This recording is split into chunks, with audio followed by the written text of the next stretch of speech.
Our forefathers fought for liberty, individual freedom, self-expression, and the right to self-determination.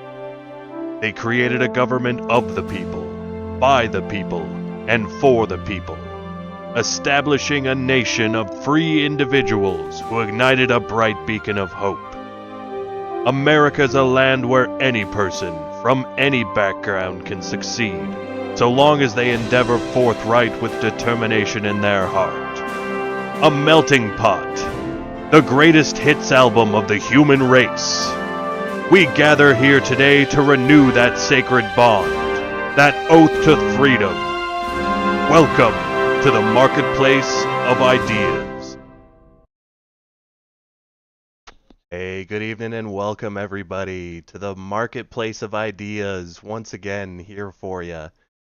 Trying to fix the discourse today with Ryan Mullally. And of course, we have with us my co-host Kyle. How you doing, Kyle? Hanging in there, James. Good to be with you as always. Feeling almost human as I get over perhaps the worst flu I've had of my adult life last week. Oh, yeah, Sorry, it's been rough. I sorry had to that hear the that. week That's a before. bummer. Yeah. And of course, It's welcome Ryan. Absolutely fabulous to have you here. You've been absolutely killing it lately in the online politics discourse. You had that fantastic debate with Pisco that you crushed in, and I don't want to go too dramatic, but say that you made Pisco almost look a little bit silly in that. Uh, um, I don't want to give you too much there, but we really appreciate the way that you've been engaging in good faith, and that's something that we're really trying to promote here on this show. Well, thanks for having me on. Yeah, that's absolutely the genesis of the channel, which is its mission has changed a little bit over time, but in terms of the origin story, it was mostly about that, which was that I felt like there was just a kind of a lot of misrepresentation of what the actual issues are and the actual arguments are in the online spaces. And I kind of felt the need to get off the bench and say something about it. Especially with legal issues, it's kind of tricky if lawyers aren't willing to take the time to explain what the arguments are, then people just aren't going to know because it's often technical and abstract and it's lost in the weeds. So it's important, I think, to have these conversations. And I'm just doing my little part for the extent it helps. Yeah, and we definitely appreciate you. Um, Tonight we're going to be talking about that very problem, the problems of discourse and the problem of the difference between a debate and a dialogue. Uh, a lot of times people get too wrapped up in the performativity of things and having conversations, 9-hour debates on the definition of is and just missing the point of having real conversations about truth and values and how we should interact with one another in society. And I really appreciate the way you've been doing it on your channel. Thank Um, you. That's very kind of you. yeah. I mean, it's easy for me to say. I before we launched up here, I was talking about how I've been a long time like left-wing politics debate watcher, and a lot of times like you said, you make this assumption that if somebody isn't either grifting or stupid, then they ought to just agree with your perspective. And so when somebody does disagree with you, you look for those things. Which one is it? And and early on, I identified when watching you that you're not stupid, not even close. So my assumptions when watching these online poof flinging fests is, well, you must be just lying to us. But I couldn't find that the more and more I watched. So I've really had a lot of fun with this show so far, having discussions with right wingers they're actually more substantive about our real disagreements, and it's really helped me see how far away from that the current debate space is. Yeah, it's often the case that the our politics and culture are way, way, way downstream from the law and the philosophy that's animating it. And a lot of the times, the people who are mouthing it don't even know why they're doing it, which makes it very hard to get at the substance, because sometimes the person you're talking to doesn't even know the substance. But and some of them are grifting, so there's that. But Yeah. the reality is that there are what people refer to as like the culture war is really a proxy war for various philosophic, legal, constitutional ideas about what America is and isn't. And that's being kind of duked out in real time. And once you spot it, then it's easier to see why people are saying what they're saying, whether or not they know why they're saying it. And unfortunately, the lines have been drawn in a very, very strict way right now. Like I would say, our mutual friend, though I think he considers me an enemy, Destiny, he's basically in a fortress arc right now on like he'll do the public debate with a high profile conservative, but in terms of people who disagree with him, he's just blocking them, and he's in a I need to dunk on the right, I need to win, Yeah, we need unless to you're have. pretty narrowly close to his ideas and he feels like Yeah, yeah. he's looking for victory, right? And the Yeah. way that that is because if you're talking to him and you're not willing to concede that it was a mistake to elect Trump instead of Harris, Sure. right? If you're not willing to say that, then you're an enemy If the and you have to be conversation treated as doesn't end such. there at some point, Yeah. then he wants to make sure it gets there. And I totally understand that instinct from a certain perspective, because if you believe these issues are vital to the survival of democracy and freedom and such, that you would want to get there. And I've had to struggle with that concept myself. We want to create a space here that allows people to have all of the dialogues, even if they make us a little bit uncomfortable. And I've had to ask myself, where does this what's it called, the something of tolerance, the what am I thinking of? The horseshoe of tolerance? No, not the horseshoe, the contradiction of Paradox of tolerance. the The paradox of tolerance. Paradox of Paradox. tolerance of, if I want to create a very First Amendment space that gives room for people, at what point would we be platforming something that could be dangerous or harmful? And that's a really important question. It's tough to want to have people that are good at uh, um, talking about values that I find contradictory to my goals. Well, yeah, I mean, you've got to, if you're if you're named the marketplace of ideas, you're kind of stuck with that, Yeah, right? There's a stuck with risk. it. Yeah, and I talk about this sometimes, and so I'm just gonna get on my high horse for a second. People confuse legal free speech and the value of free speech. Like you have your right to free speech is a legal thing. That's a government thing. It's not a private actor thing. So just first off, no one's violating your free speech rights by not having you on their show. That's not a thing. Or at least your legal rights. You could say Yeah, that your there's legal something rights.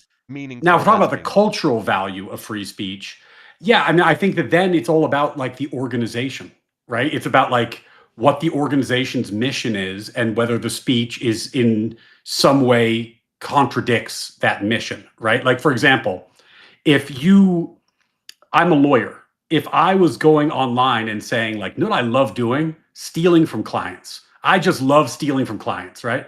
My law firm would be correct to fire me Yes. because that's not a free speech issue. Like my speech is contradictory to their values. Similarly, if like a reporter was like, I just love falsifying sources, fired. Like the issue that we had back in 2020 though is that professors, and where this really kicked off and this whole discussion, the genesis of it, was that professors were being fired for political opinions.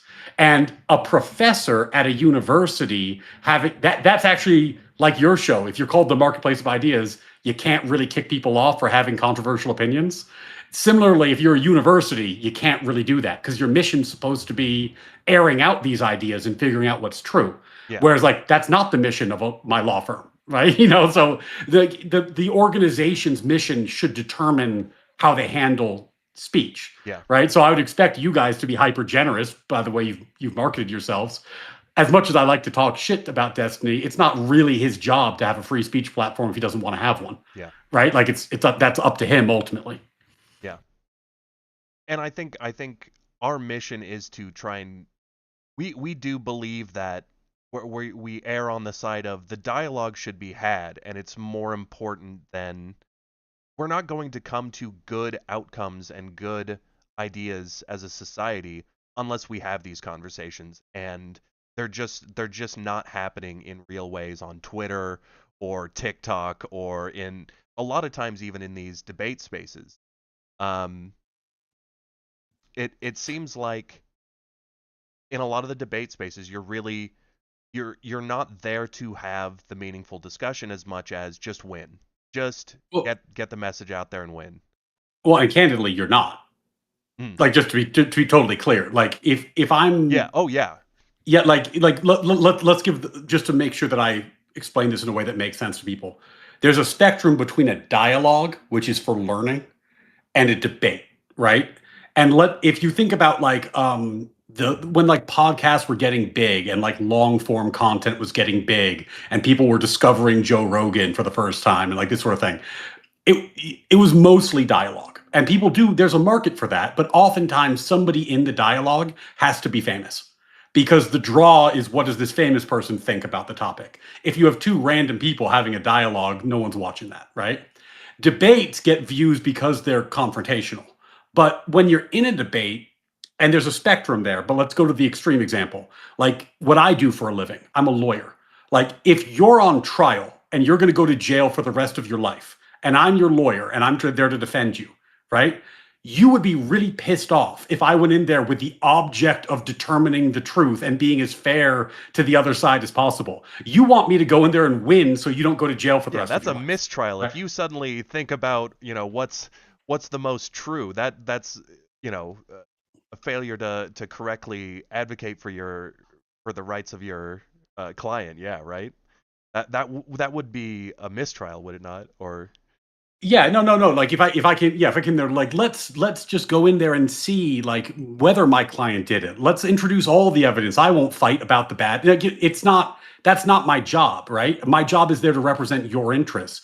And in a more confrontational debate, and I learned this the hard way because I went on to Wick's show as kind of like a internet virgin, let's say, and didn't quite understand what these things were about. yeah, you And went there more for the dialogue than the yeah, debate win. You're like, hey, well, what do you guys think about this? And they're just like, well, just what you learn, and this is this happened on Wick's show, and it happened a few times with Pisco before I kind of figured out how the internet worked, and with Destiny actually. So with a few of these guys, you go in to have a conversation, and they're going in to have a debate, and that's a losing proposition because, like, for example, they'll spend 2 hours being like, well, what about this problem, what about this issue on your side, what about this bad thing that Trump did? And I'm like, yes, that's terrible, I agree with you, we should fix it, and then you're at the end and you're like, oh, I'd like to talk about this thing that interests me and might be a problem on your side, and they're like, well, that's all our time.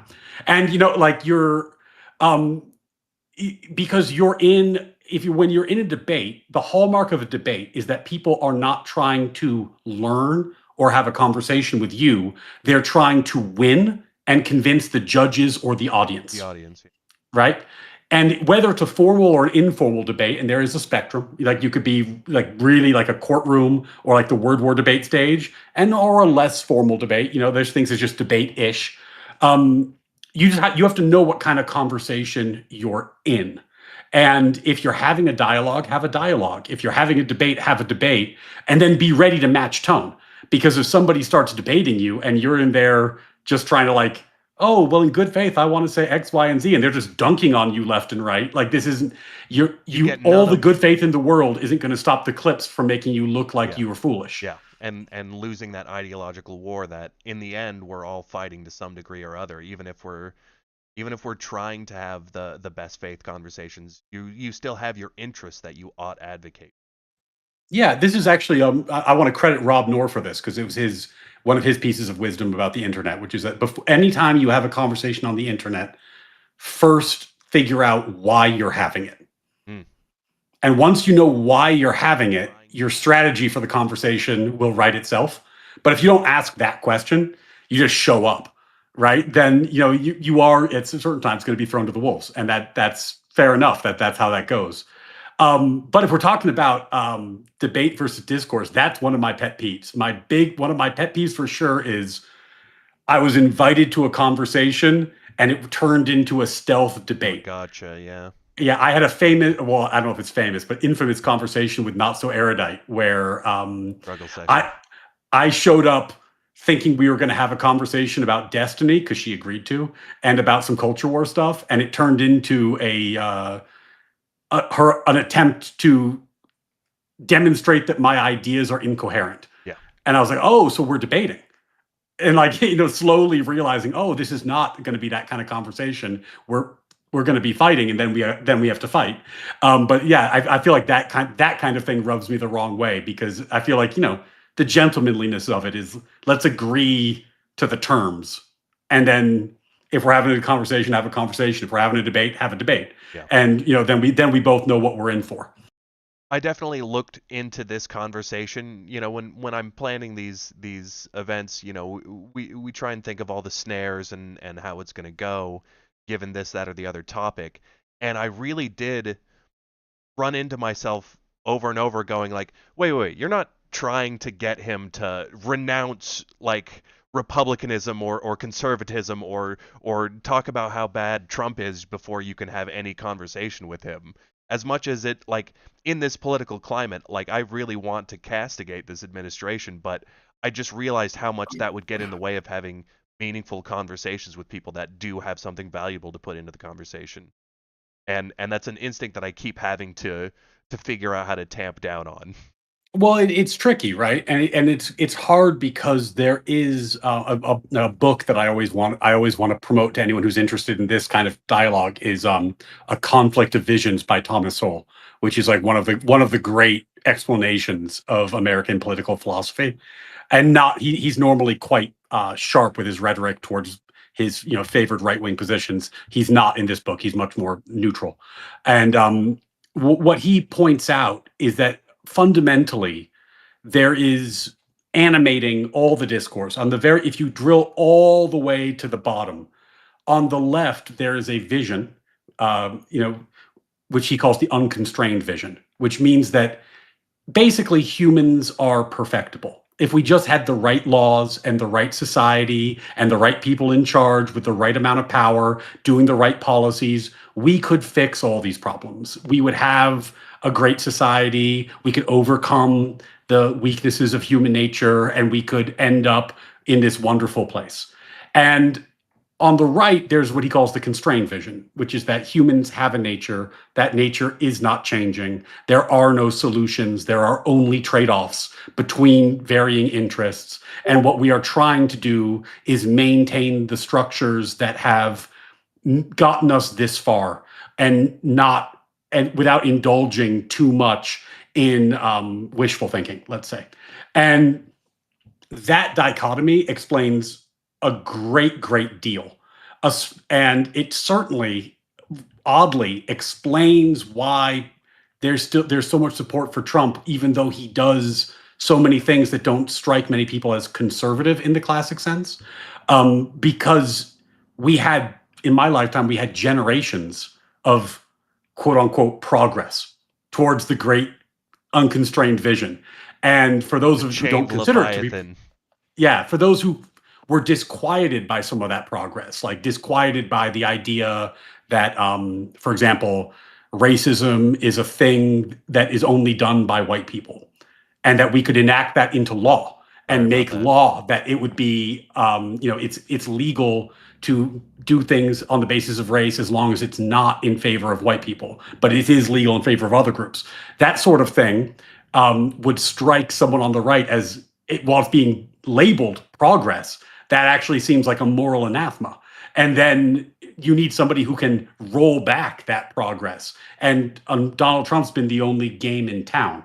Yeah. So like, but I don't think that's going to sway anybody over to my side who's on the left because the We're not as stuff that worried about that. Yeah. the stuff that I'm troubled about, they actually often do consider progress. Like Yeah. they wouldn't put it in air quotes; they would just call it progress.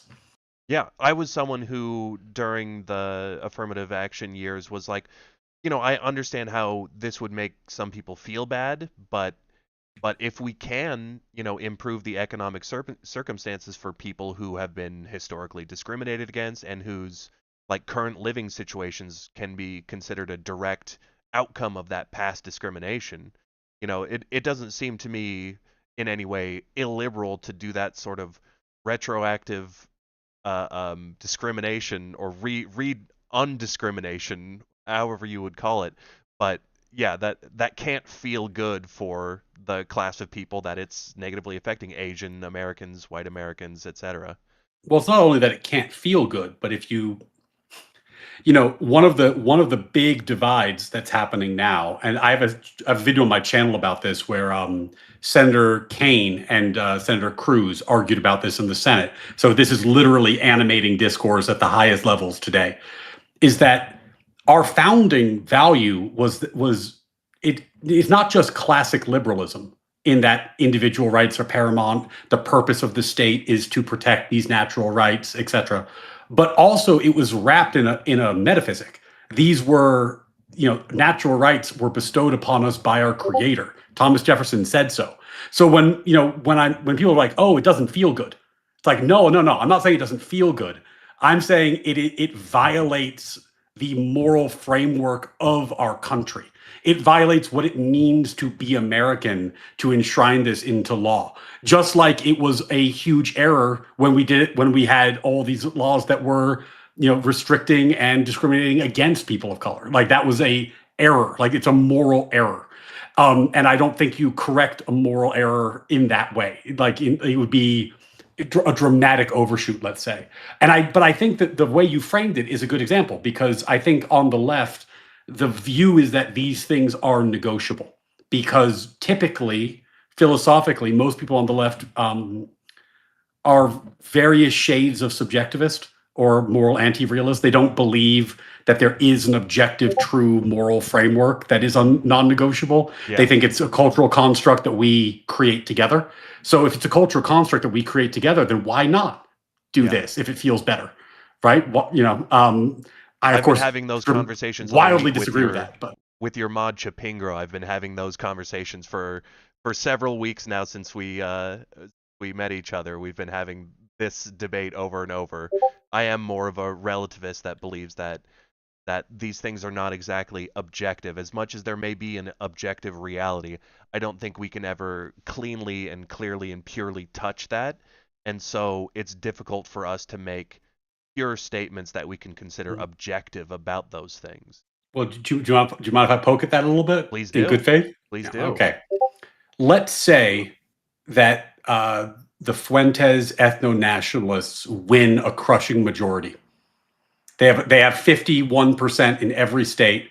They have a clean sweep. They control the House. They control the Senate. They control the presidency. Oof. They amend the Constitution, and now they want to reenact slavery. Oof. Is that morally wrong? Yes. From my perspective, yes. From my moral Okay. structure, yeah. But if morals are merely cultural constructs decided by society and they have overwhelming support, on what basis are you saying that it's wrong when in this hypothetical, everyone in the society democratically agreed that Yeah. we should do this? Yeah, it becomes difficult. It's when you're making laws that can restrict people's livelihoods and their actions and even at in cases take away their freedom or even up to their life. Um, it's it's tough to tell someone, well, this is just our best guess. But unfortunately, I just think that's the existential grounds that we find ourselves walking on. We have to make these decisions, and just because that is difficult and we can't necessarily say that it is a certainty and a deep objective truth doesn't mean that we get to just not play the game. We've all got to play the game, and so we should take it very seriously as if it were almost objective, but recognizing that we're limited, we're human, we're we're seeing the world through our different instruments: sight, smell, sound, and those are imperfect, and we are imperfect, so we can't know the utter deeper truth of the universe necessarily. But we still have to play the game. We still have to act as if we can, we've You're describing epistemic fallibility, which I think we would all agree with. But when I'm describing like an objective moral framework, I'm not saying that we know what it is. sure. What I'm like, like for the same reason that like I don't think we know all the laws of mathematics or all the laws of physics. Okay. I think we're going to have to discover them over time, but that doesn't make them less true just because we don't know them, Yeah. right? So like I would agree with you that we have, our limitations and that our progress in terms of moral philosophy happens over time, and it's not always going to be perfect in any moment, but that doesn't mean that it is subjective. And what the interesting thing about it is, and I think you said it, even if you agree that it's subjective, even if you believe that it's subjective or not real, you're going to act as if it is, right? Yep. If the true answer is that if you were in a society where 80% of the people wanted to reinstate slavery and you were in the super minority and they amended the Constitution, you would still think they were wrong for doing so, even if there was an overwhelming cultural consensus in favor of this move. You act as if morality is objective.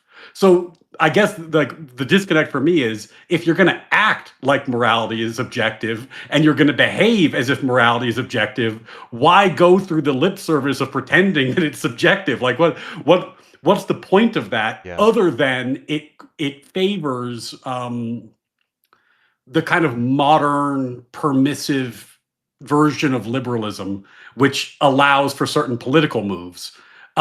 Whereas, I think that even admitting that there's objective morality rules out many left-wing politics instantly because like they're so clearly off the deep end in terms of like treating everybody, for example, as if they were created equal. Yeah.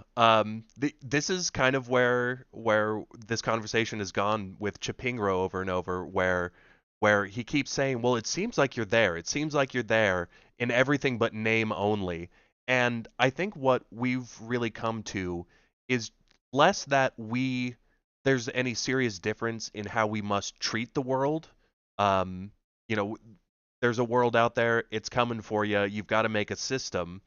It's just that I think we have a tendency to, uh, or I have a tendency to worry about how much, sureness, how much unfallibility we put into our understanding of where those natural laws, those systems that we identify, end, and how much by believing in their infallibility we reify our preconceptions and create a system that is less perfect than it could be. I don't know. I don't have many. I don't know. Like natural law is kind of hard to come by, right? Like there's not a lot that we're sure of. I think life, liberty, pursuit of happiness. I think since the founding, we've learned. I'd feel comfortable adding that we have a moral obligation to treat people as individuals. I think that would be a fair one to add to that list. Though that might just be a subset of the pursuit of happiness, to be honest with you. Yeah. So I'm not sure that there's like a great deal of certainty in what natural law is. Yeah. If you were religious, then you might have more certainty because you have the benefit of scripture that could, help you be more certain. Yeah, you have an actual but revelation to go by that gives you some more concrete yeah, rules and understanding. but let me give you an example of why I think it matters even to formally treat it as if it's objective and that you're held to this standard. One of the things, if we're talking about debate fouls, that Destiny does that drives me crazy is I was watching his debates on abortion over the years, and his position has shifted, right, a few times on abortion. And at one point, he took the position, I think, that like a human life doesn't have moral worth until it has both past, present, and future experience. And if you don't qualify for that, then you don't have moral worth. Therefore, it's not murder to kill you, right? And I realized as I was watching him take this position, which he's actually modified since then, that why on earth would anyone listen to a moral anti-realist debate morality? because there's no reason for him not to take the position that is best for winning the debate, right? That on his own philosophy, there is nothing binding about why he shouldn't just invent a position, not because he thinks it's true, but because he thinks it's the easiest to defend. But think about this. In the abortion context, we're talking about whether or not society can burden women with pregnancies they don't want on one hand, and whether or not we can murder babies on the other hand, right? This is the heaviest possible moral decision, right? As heavy as it gets. And realizing with horror that he doesn't even necessarily believe what he's saying. He's putting his toe in the water. He's making the arguments, but not because he believes they're true. Because on his worldview, there is no truth to have. There is no moment actually on his worldview where it becomes murder or when the imposition on a woman is unconscionable, because there's no morals. It's just something we make up. So why on earth would I take that seriously? Right? Like Justice Thomas once said, like, it's something along, it's apocryphal maybe. I think I am getting the quote wrong. So I'll summarize and say, what is a vow to an atheist? And this is kind of what he was getting at. Like, if you're saying this is the moral hill I die on, also I don't believe there are morals or hills. Well, what are we talking about at this point? Yeah. I think that's fair from someone who lives in more of a belief that there is this objective and meaningful and in the case of like Christians and believers, something instilled by a creator who's all-knowing. Like, it must feel very weak to hear someone say there's nothing to hold everybody accountable. Not only that, there's no objective system by which you can even measure what's good or bad. Yeah, I mean, it's a tough place for people like me to be in, but to me it just seems like that's the answer, is that is the reality we find ourselves in. And as much as I wish there were some objective morality, and we still have to play the game, we still have to create moral structures. And yeah, it's definitely a lot easier to keep people in line if you've got as some people have put it, Sky Daddy up there to bring everybody to account, or to at least create a true and foundational moral structure that that is more than just our whims at any time or our feelings, etc. It must feel very insubstantial to someone who comes from that belief structure. And it's not just it feels insubstantial, but not just that. I guess part of my concern is that at the time of the founding, in like Western philosophy, right? This was just when David Hume was injecting radical doubt into philosophy. Previously, most philosophy in the West in the previous couple hundred years had a kind of a religious base. So everyone was an objective moral realist, right? David Hume came in and said, I actually don't think there's such thing as moral facts. And here's my arguments to the contrary. And he became wildly influential. He really led to Kant, who had an objective system, but not a real system. It was right. He didn't believe there were moral facts or a moral foundation. He just believed that you could have objective morality as dictated by reason, but he didn't know if that was metaphysically true. So the radical skepticism became the foundation of the kind of continental philosophy post Hume.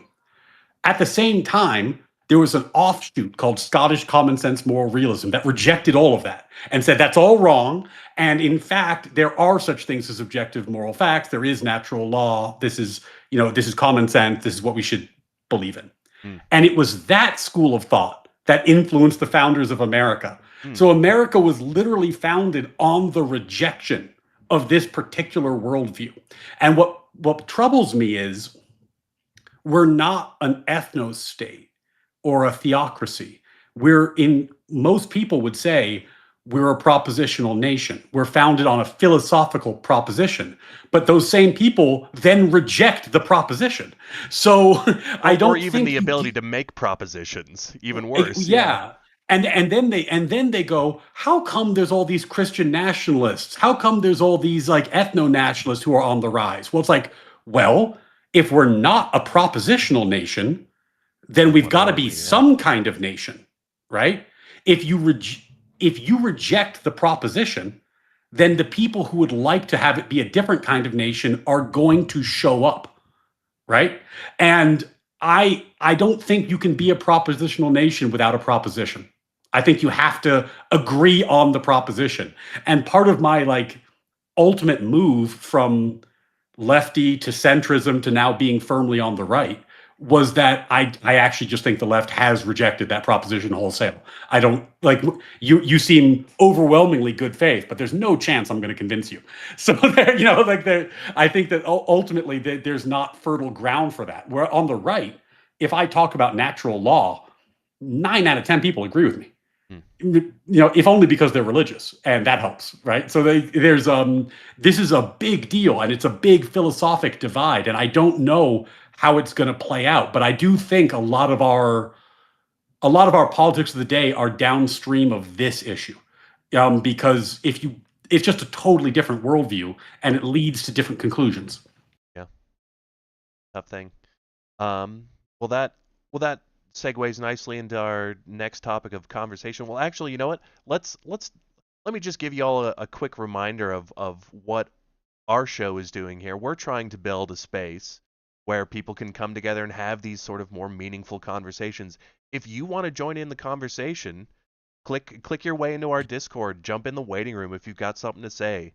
If you want to ask Ryan about his concepts of natural law, if you want to make fun of my moral relativism, please click the Discord link, get in the waiting room. We're gonna have a couple more fun conversations, and we'd love to hear from you guys. We've created a whole system, a Discord bot that's we've got our fake gamified cash system called GriftCoin, and you can use that to get on the show. Or once you get on the show, if Ryan really likes your call, he can award you some of our fake GriftCoin money to get you to be able to affect our show and make suggestions, as well as invest in ideologies.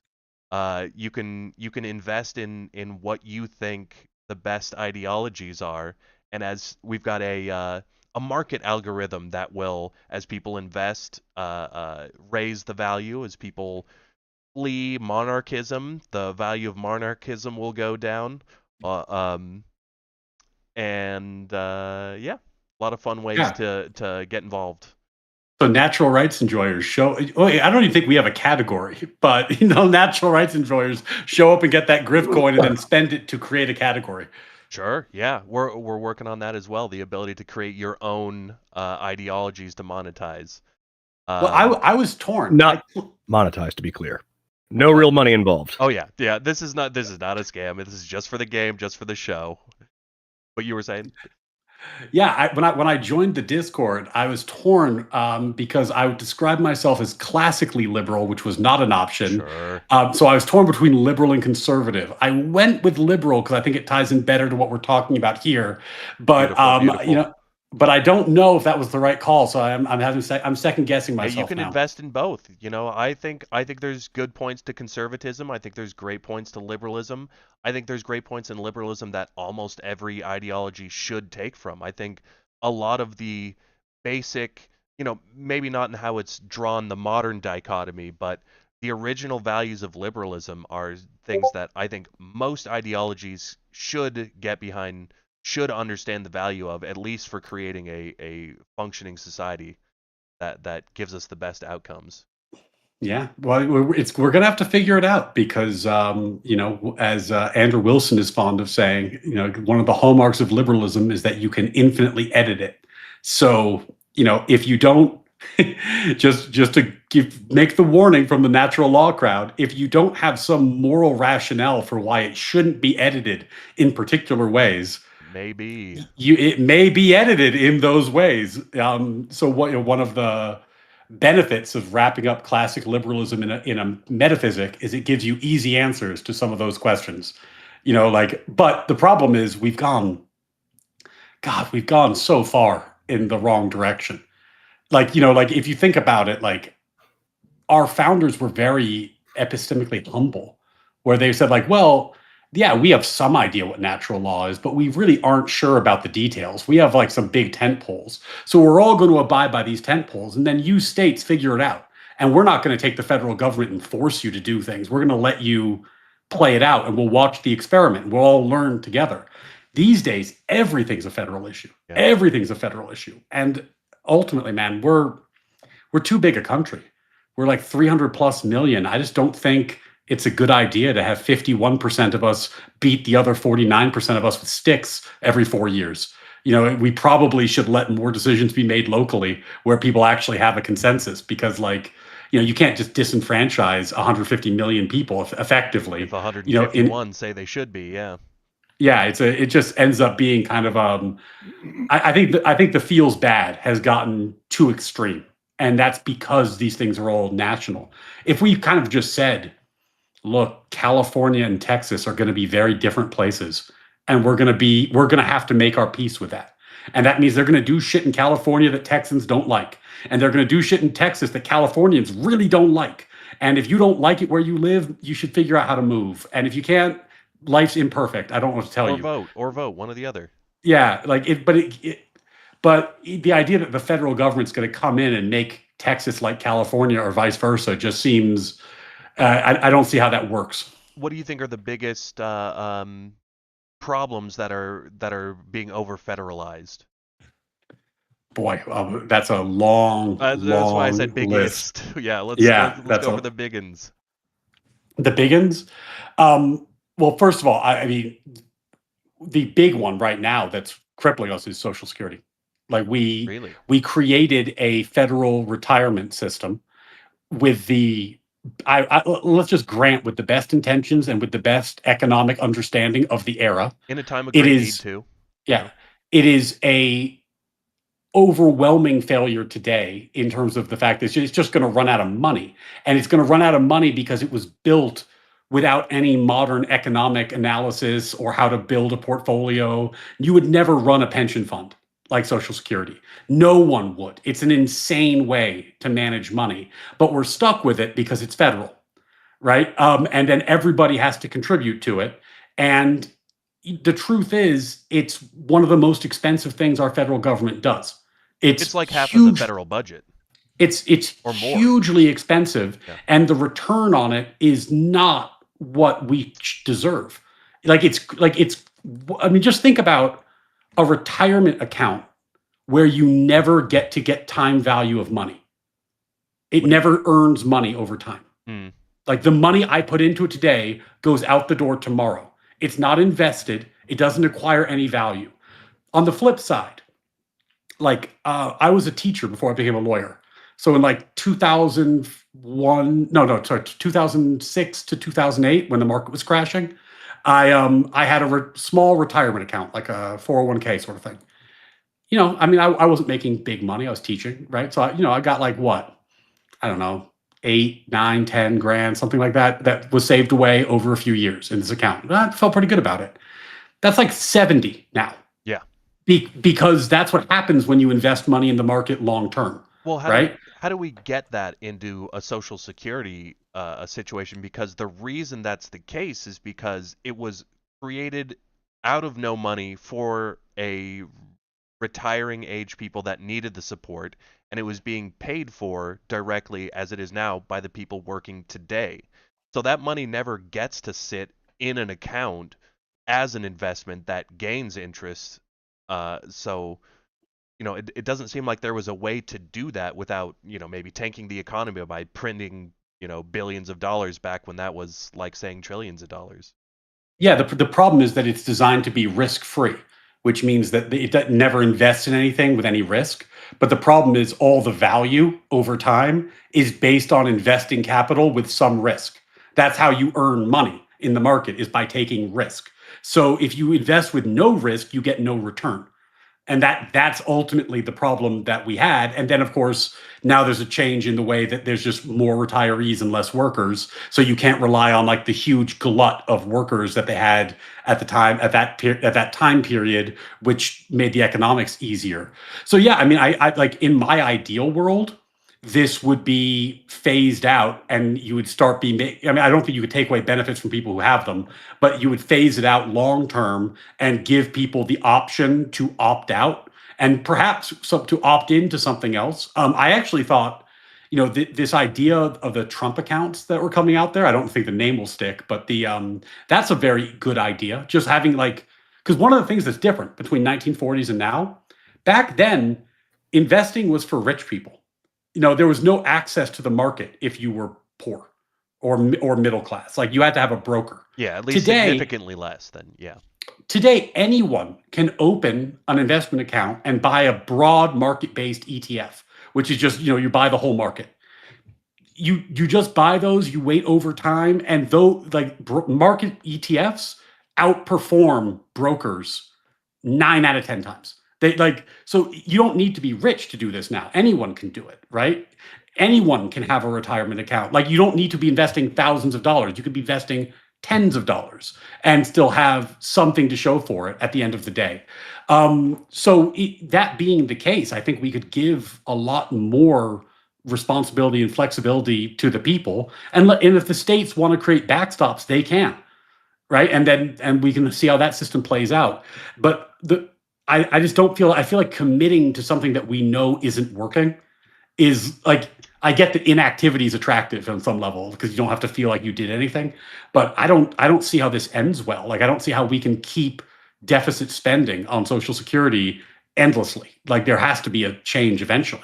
Yeah, I definitely understand that problem. I would push back on saying that we're not getting any benefits out of it. I think that's uh pretty far off there to say that we're not getting any benefits. I couldn't rattle off the statistic that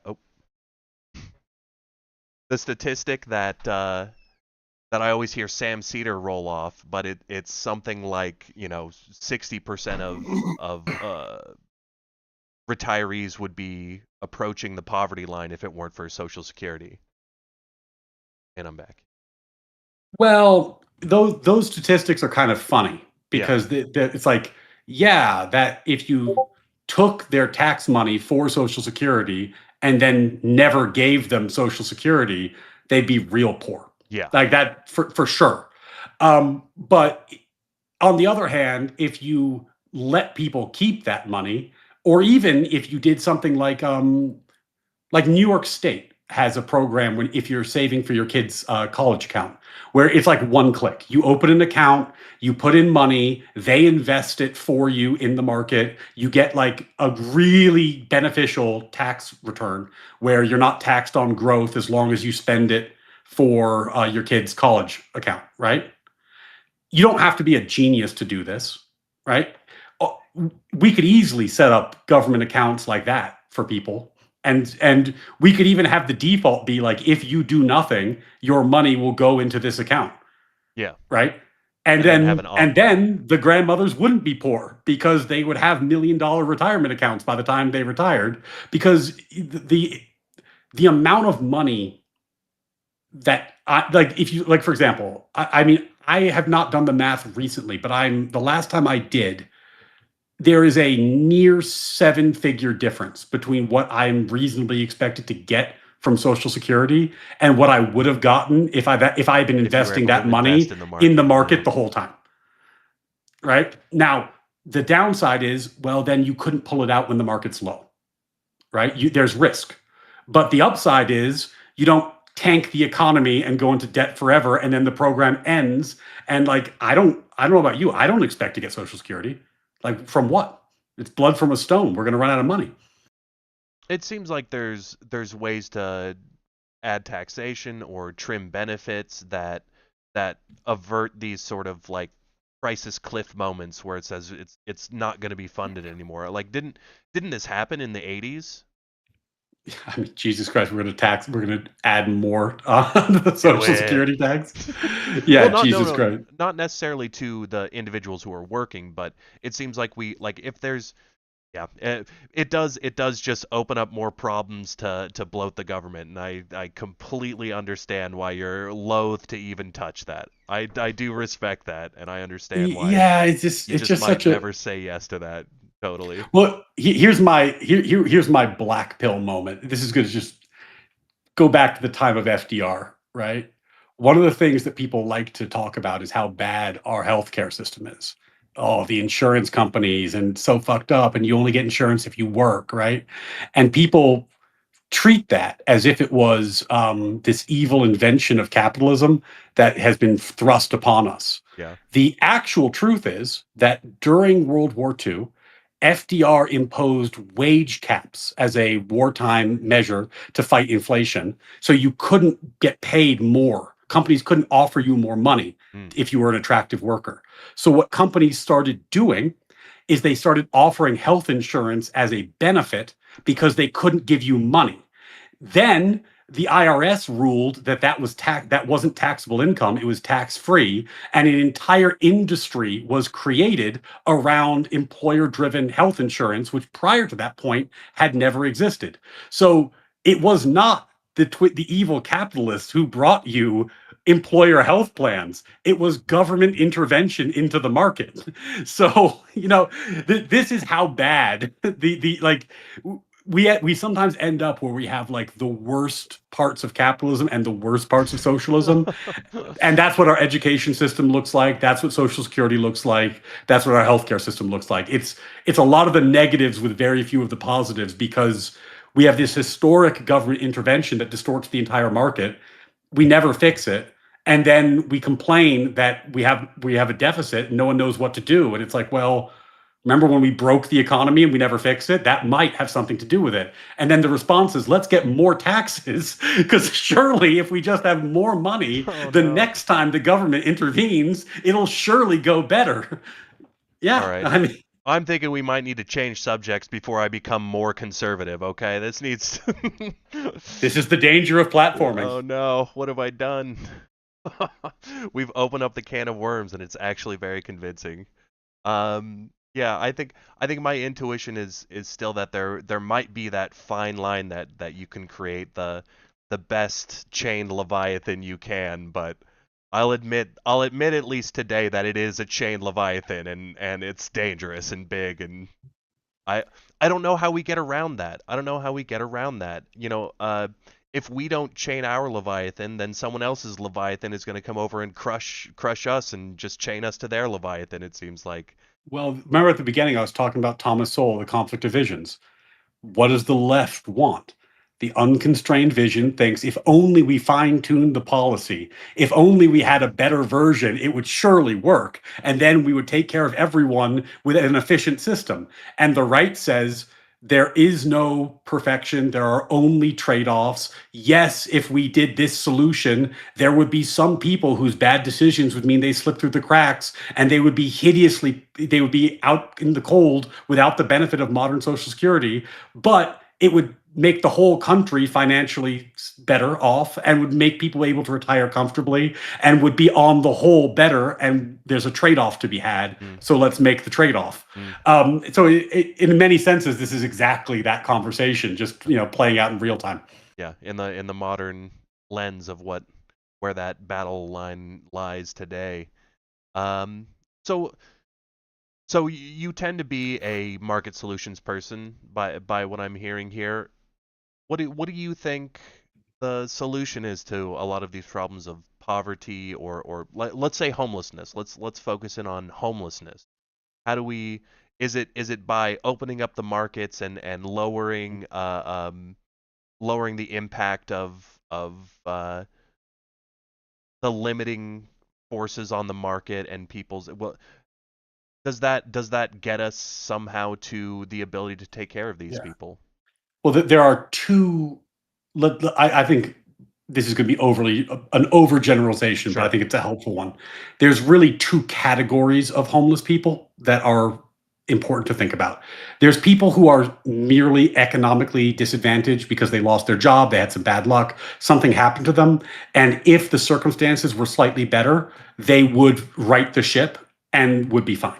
Yeah. Okay, that's category one. Yeah. Category two is a very different population. It's the same population of people that we used to put in mental asylums. And then we as a society said that was inhumane, so we stopped doing that. They all came out on the street. So then we arrested them all and put them in jail because they keep breaking the law. And then we just had mass incarceration, and then we decided we don't like that. Now we're experimenting with just letting them live on the streets as the more humane Break the solution. laws, yeah. No amount of housing or job opportunity is going to fix that problem. There's always been a percentage of people in every society that just aren't able to make it, right? So that's a different one. So for category one, yeah, I think the obvious solution here is deregulation. Like it's not, our issue is that we just don't have enough housing. And the easiest way to get more housing is to make it legal to build more housing. Right. So like it's not really more complicated than that. Like you can't build unless people are cleared to build. I don't think the government's especially great at this. But if you just made zoning laws easier, made environmental regulations easier, made it easier to build, made it easier to market, made housing cheaper, that would certainly do wonders for the category one people. What about that maybe smaller portion of group one that maybe the economic circumstances won't fix that in the area, maybe some industry leaves or etc. Would you be okay with some amount of maybe temporary means tested and maybe puts you on a track towards reemployment, some amount of spending on these people to help them through that situation? I mean, don't disfavor it. I just don't think it should be federal. Okay. Like I don't see why that's like, if you look at the Constitution without reading the case law, because the case law changed it quite a bit, but if you just look at the Constitution, it's a limited government, right? It only has power over interstate commerce. How is a homeless person, their living conditions related to interstate commerce? Like, what federal power or interest does the government have in where a homeless person sleeps at night? I would say none. Now, there's modern case law that basically made it so we no longer have a limited government, but that's the sort of thing that states should decide for themselves because they're the ones that are the closest to it. So, if you want to have, state programs, unemployment insurance, you want to have various things, I think that's fine. And I think the nice thing about doing it at the state level is that we see how it works out. We'll see the states that give a lot of benefits, the states that see less. We'll see what the pros and cons are. And over time, we'll figure out how to balance we don't have to do it from my armchair with me just guessing what the right policy should be. We'll have 50 different options and we'll see which ones we like. Yeah, I like that answer. Is it something that's fundamental? It sounds like your argument to some extent is that there is something fundamental about the process of states having the primary decision that you would be opposed to any sort of federal thing to help this just because you would prefer, like, to some extent, isn't the process of voting that in, like, say maybe if there was a significant amount of a super majority that would want to fund this sort of program as a federal thing, would you be against that, like, sort of categorically, fundamentally, or do you think there's room in our democratic process for that?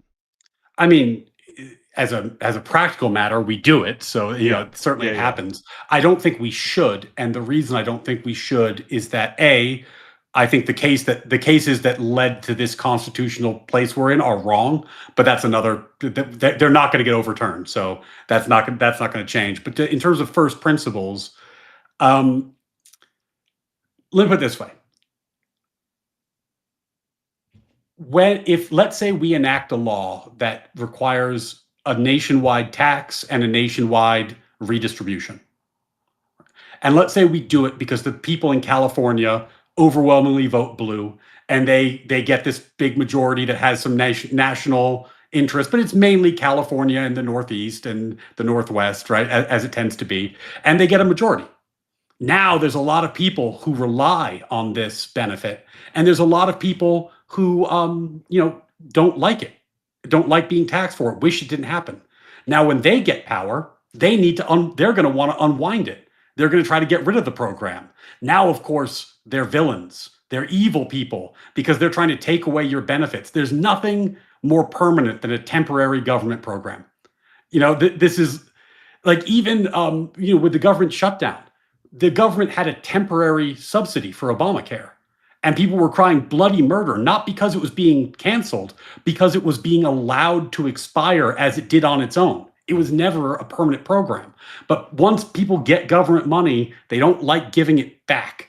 And this creates this kind of like endless cycle towards more and more taxing and more spending. The rent. And I don't, and truthfully, it makes a lot more sense to me for people to say like, well, if you live in the Pacific Northwest in California and you think there should be more taxes to give more benefits to people, then do that in your state. Mm-hmm. Right? Yeah. And if I live somewhere else and I don't think that's how we should do things, then we don't. Right? Well, and why does this have to be a national rule? Yeah. Gentlemen, I hate to interrupt, but we have a prospective caller in the waiting room. Our mutual friend Chapingro is in the waiting to jump into the call. The Shall we bring powerful Chapingro, the mod with the mostest? I've spoken his name enough. He deserves to get in here, and let's get him in here. Hey, welcome Chapingro. How you doing, brother? Hello. All the welcome. People that I love so much. How's everybody doing tonight? Doing great. Doing great. Chapingro is a big supporter of my channel. Mod, natural law enthusiast. Thanks, buddy. Always appreciate you. He's represented I appreciate you, brother. All right, I gotta say, you guys are getting along far too well at this point. I was worried the contention was just going to derail everything, and here we are. We're kumbayaing a little bit, which is probably a good thing, right? Better than the opposite, for sure. Okay, Ryan, I haven't been on stream with you before, but where are my axioms? Where's my Hilbert program for natural law? Or better yet, like a scientific method so that we at least know we're going in the right direction. Yeah, well, I mean, look, I think that this is in many ways why I keep talking about philosophically why I keep arguing for limited government and federalism, because one of the benefits of kind of like the deistic influenced natural law of our founding is that it wasn't revealed scripture. It was something that we discovered together, and because it wasn't something that you necessarily can figure out ex ante. One of the ways you do it is you let the states experiment and then you see what works and what doesn't work, right?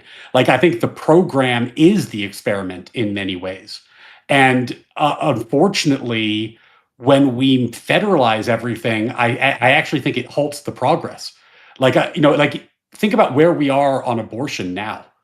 And it's like we took a 50-year pause in moving the needle politically on the abortion debate because the Supreme Court took it out of the national discourse. And now that the Supreme Court returned it to the all states, they're all doing different things, and we're figuring out what rules work and what don't work, and the people are deciding it again. Do we have an answer? No. Might we eventually?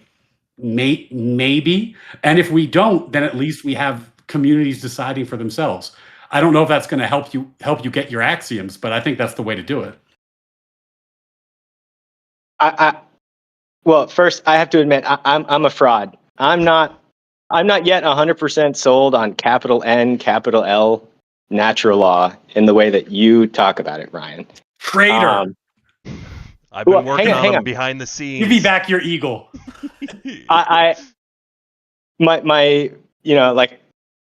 My brain hasn't fallen out of my ears yet. Or maybe it did at one point in my life, and I'm slowly but surely trying to squeeze it back in. So what you just described is exactly what the mathematical community was doing up until the late 1800s. We all just thought, oh, well, we go about it these ways, and slowly but surely we're making progress, and like the act of doing the thing is the system that we ought use to do the thing. And then we got complexified enough, if I can, make up a word here, the complexity got so great, and there were some like glaring flaws that were being pointed out, and that's why I want this Hilbert program. We have to have have a rule book that we can look back to, again, like the scientific method. You know, we have certain things in the scientific method, like if it's unfalsifiable, we're generally going to throw it out. Good news, by the way, you did not make up the word complexify. It does exist. Nice. Kyle here with the fact checks. Okay, Fact no fake check. news here. No fake news here. Fact check. So the thing that's tricky about that in kind of like the moral versus political domain is that everybody believes and is entitled to opinion on moral issues, regardless of expertise. So one of the things that you can do in a place like mathematics is that you can come up with, you can come up with kind of like an academic rule book and program and come up with a methodology that gets applied and refined over time. And certainly in philosophic circles, people do this sort of work. They spend a lot of time arguing about, the minutia of their philosophy and developing various theories. But then when you get into moral practice, no one's read those books, right? So this is the problem, because only mathematicians do high mathematics, but everybody does moral reasoning and political reasoning. So, why on some level agree with you that it'd be useful to start codifying these things. Politically, most people don't even agree with me that natural law exists. So if I'm fighting for natural law is a thing, I think we're a million years away from like, and here's my rule book, right? Like, I mean, I think we gotta win one fight at a time. Well, this is why common sense should tell you that you need to throw away your skepticism and just go balls to the wall in. Like, if there is going to be a political win here, I would argue that it's only going to come out for people like, as James was discussing, if you can't tell me the experiment I'm supposed to run, what are we talking about? I'm not sure what you mean by that, to be honest with you. Like, what? All right, let's go with the analogy that you use a lot, and I love this analogy. This is really, if I'm bought in because of this analogy. Natural law is this thing that objectively occurs, and we have the ability to discover it in the same way that physics is a thing that objectively occurs, and we have a way to discover it. And the way we would discover physics is through the scientific method. And one of the key principles of the scientific method is you don't have to believe me or take my word for it. If you can reconstruct the experiment that I'm running, as I've detailed out to you in my methodology, you should pretty much reach the same conclusion. This is one of the arguments against like the softer sciences, because they almost never come to the same conclusion. So clearly they're not as rigorous, or it's not as objective. So if natural law is objective, capital N, capital L, natural law, this is a thing out there, we should be able to derive it, like even through inductive means where we're doing some kind of experiments. That should still be passable from person to person. Yeah. So the challenge is, and I mean, in terms of running the experiment, if we can agree that natural law exists, so let's grant that it does for the sake of this, and then we can agree that our founders were generally speaking right in the Declaration of Independence, where they said the purpose of the government is to secure these natural rights.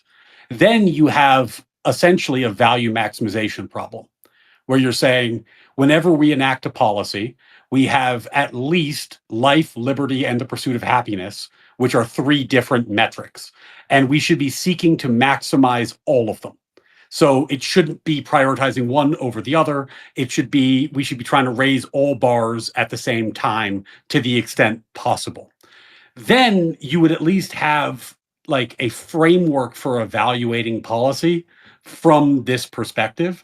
The challenge is almost no one agrees that that is the correct perspective by which to evaluate policy. Like if we were just having a conversation earlier about Social Security or homelessness, and the question there was, that James was articulating was, well, what about the person who slips through the cracks? What about that one person? It's like, well, that's prioritizing the security of a small number of people tremendously at the expense of liberty and pursuit of happiness, because you're going to tax and restrain the rest of the population to solve this one problem. So, but maybe on a utilitarian model, you'd say, well, one person starving is so much worse than other people being taxed to some degree, that we prevent more harm this way. But like, we don't agree on the philosophic model. So that's where I get stuck on running the experiment, because if we don't have agreement on the model, how would we even run the experiment or even understand that that's what we're doing? Can we agree that there's got to be some flexibility in our agreement of the model, given that we don't have this tacked down? Sure, that sounds reasonable. All right, Yeah, so I like mean, that I would happens in the scientific model as well. You've got people that dissent about the meaning of a certain study or etc.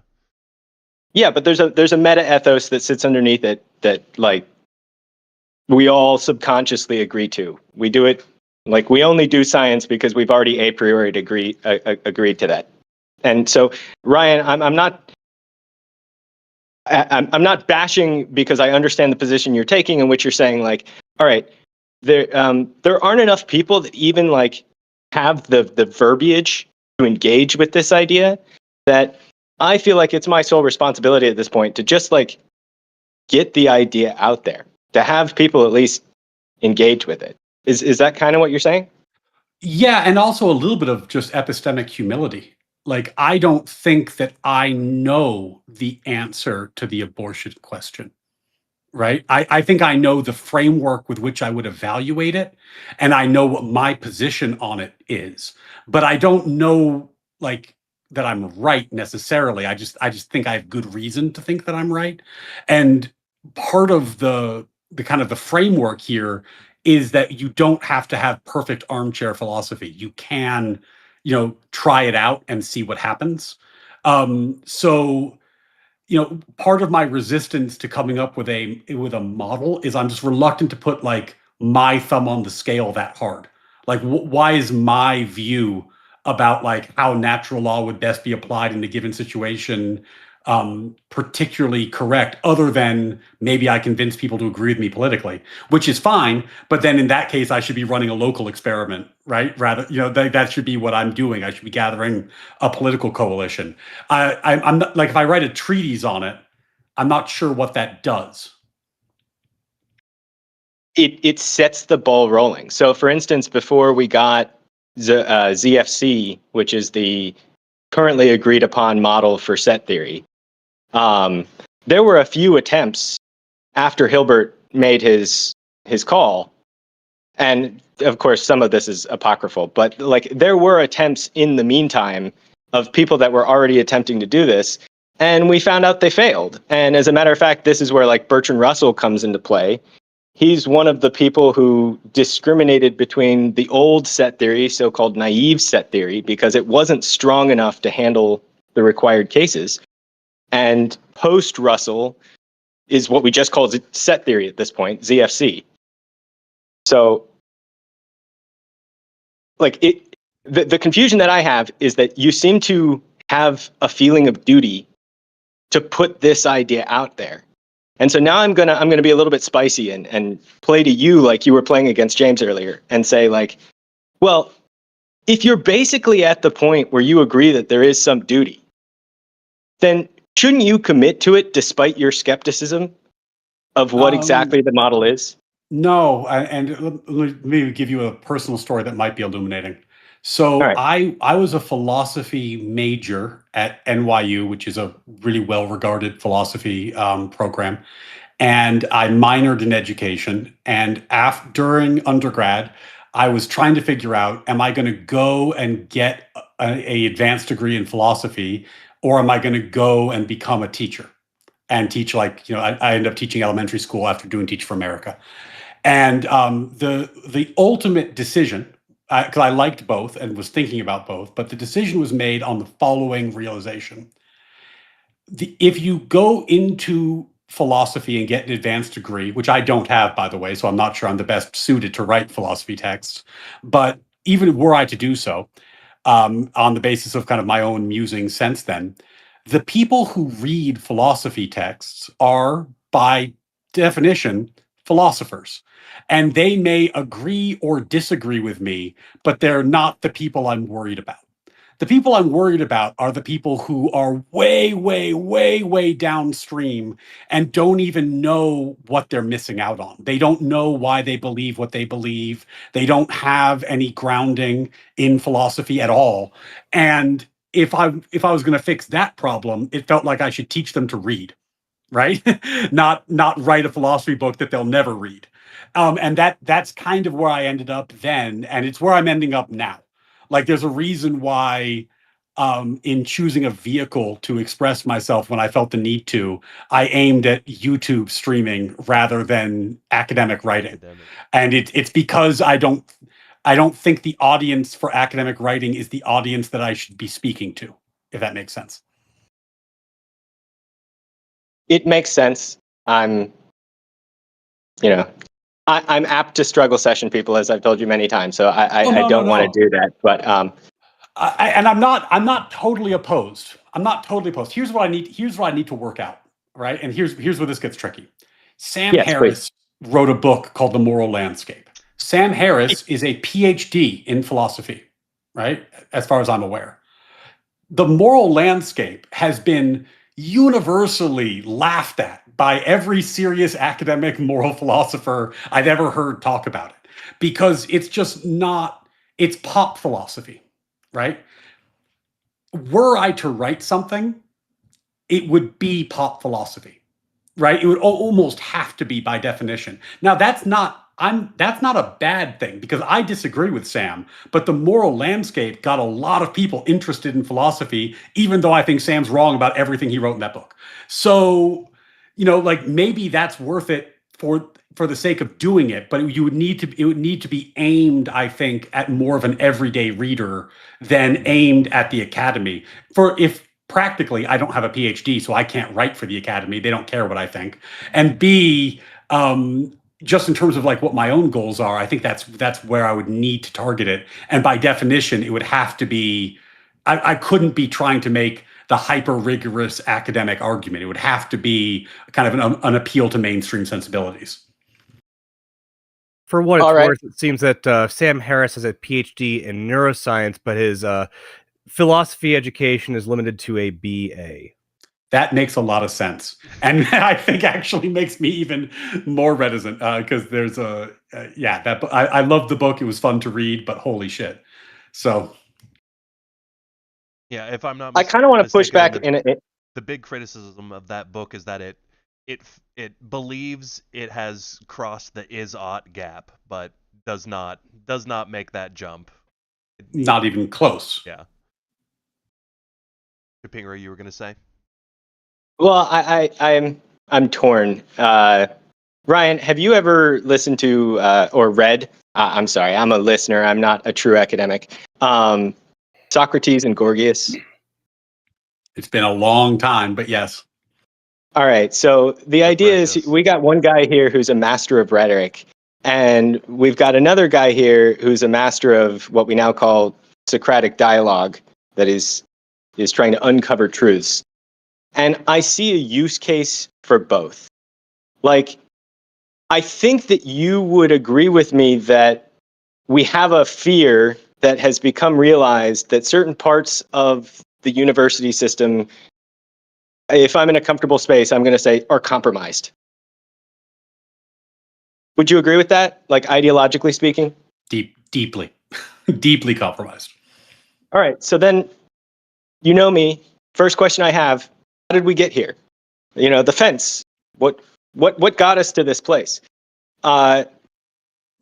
They made a commitment to follow a like post-Gramscian Frankfurt School style path, and they won. And you might be saying, well, I don't want to engage in those tactics, and I appreciate that, because it feels not good. But at the same time, if you were to write that pop culture book that got enough grassroots interest from students that they're demanding answers from their philosophy professors, They're not getting. isn't that a valid?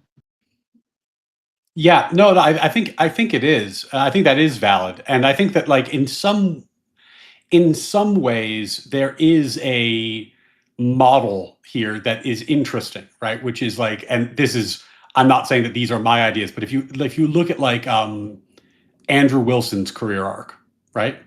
So Andrew Wilson's now like very big, huge streams. You know, he's making a lot of money on YouTube.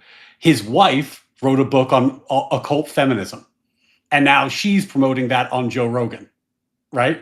So, you know, like I don't know Rachel. I've never met Rachel, and I haven't read the book, so I have no particular view on her or the book.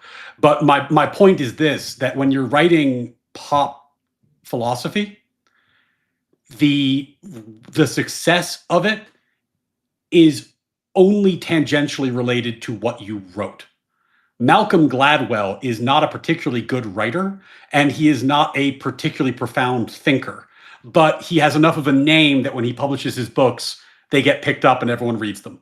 And you know, like you have to build the platform, and then the book can then be attractive to people who are attracted by the platform.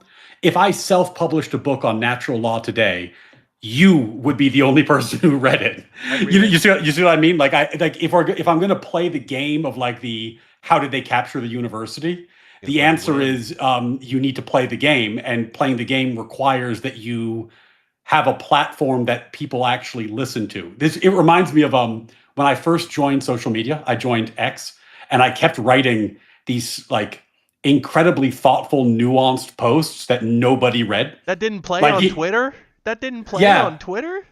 Yeah, it's like you're at this really thoughtful response, and nobody fucking reads it. Nobody, TLDR. right? He got the TLDR. And then I responded to James Lindsay on something, who's actually a nice guy, and like I have nothing against it. But like my first interaction with him was that he just like dunked on me when I said something thoughtful in response to him, and then I got like dragged by like 1 million of his followers, and I was like, what the fuck is happening? But the truth is, in an attention economy, the first question is, can you captivate anyone's attention? And then the second question is, do you have anything worth listening to? Right now, we have a lot of great captivators who aren't worth listening to. I would love to be someone worth listening to, but I've got to learn how to captivate first. Yeah. That is the struggle. That is the struggle indeed. Well, I'll simp. I find you very captivating. Your numbers have been going up. We're getting close to 1.5K subs, and that's going to be awesome. I mean, I would like to think that for a channel that I really only started taking seriously a few months ago, that's not bad. We're doing pretty well, and there's some big things in the works. So stay tuned. I think there's going to be some interesting. I've been negotiating some interesting stuff. I'm not ready to talk about it yet, but there's some stuff that's happening. So stay tuned. All right. Well, I'll make the promise now. If you let me get one last attempt at a pushback in, no matter how many wonderful things I think I have to say in your response, I'll call it there.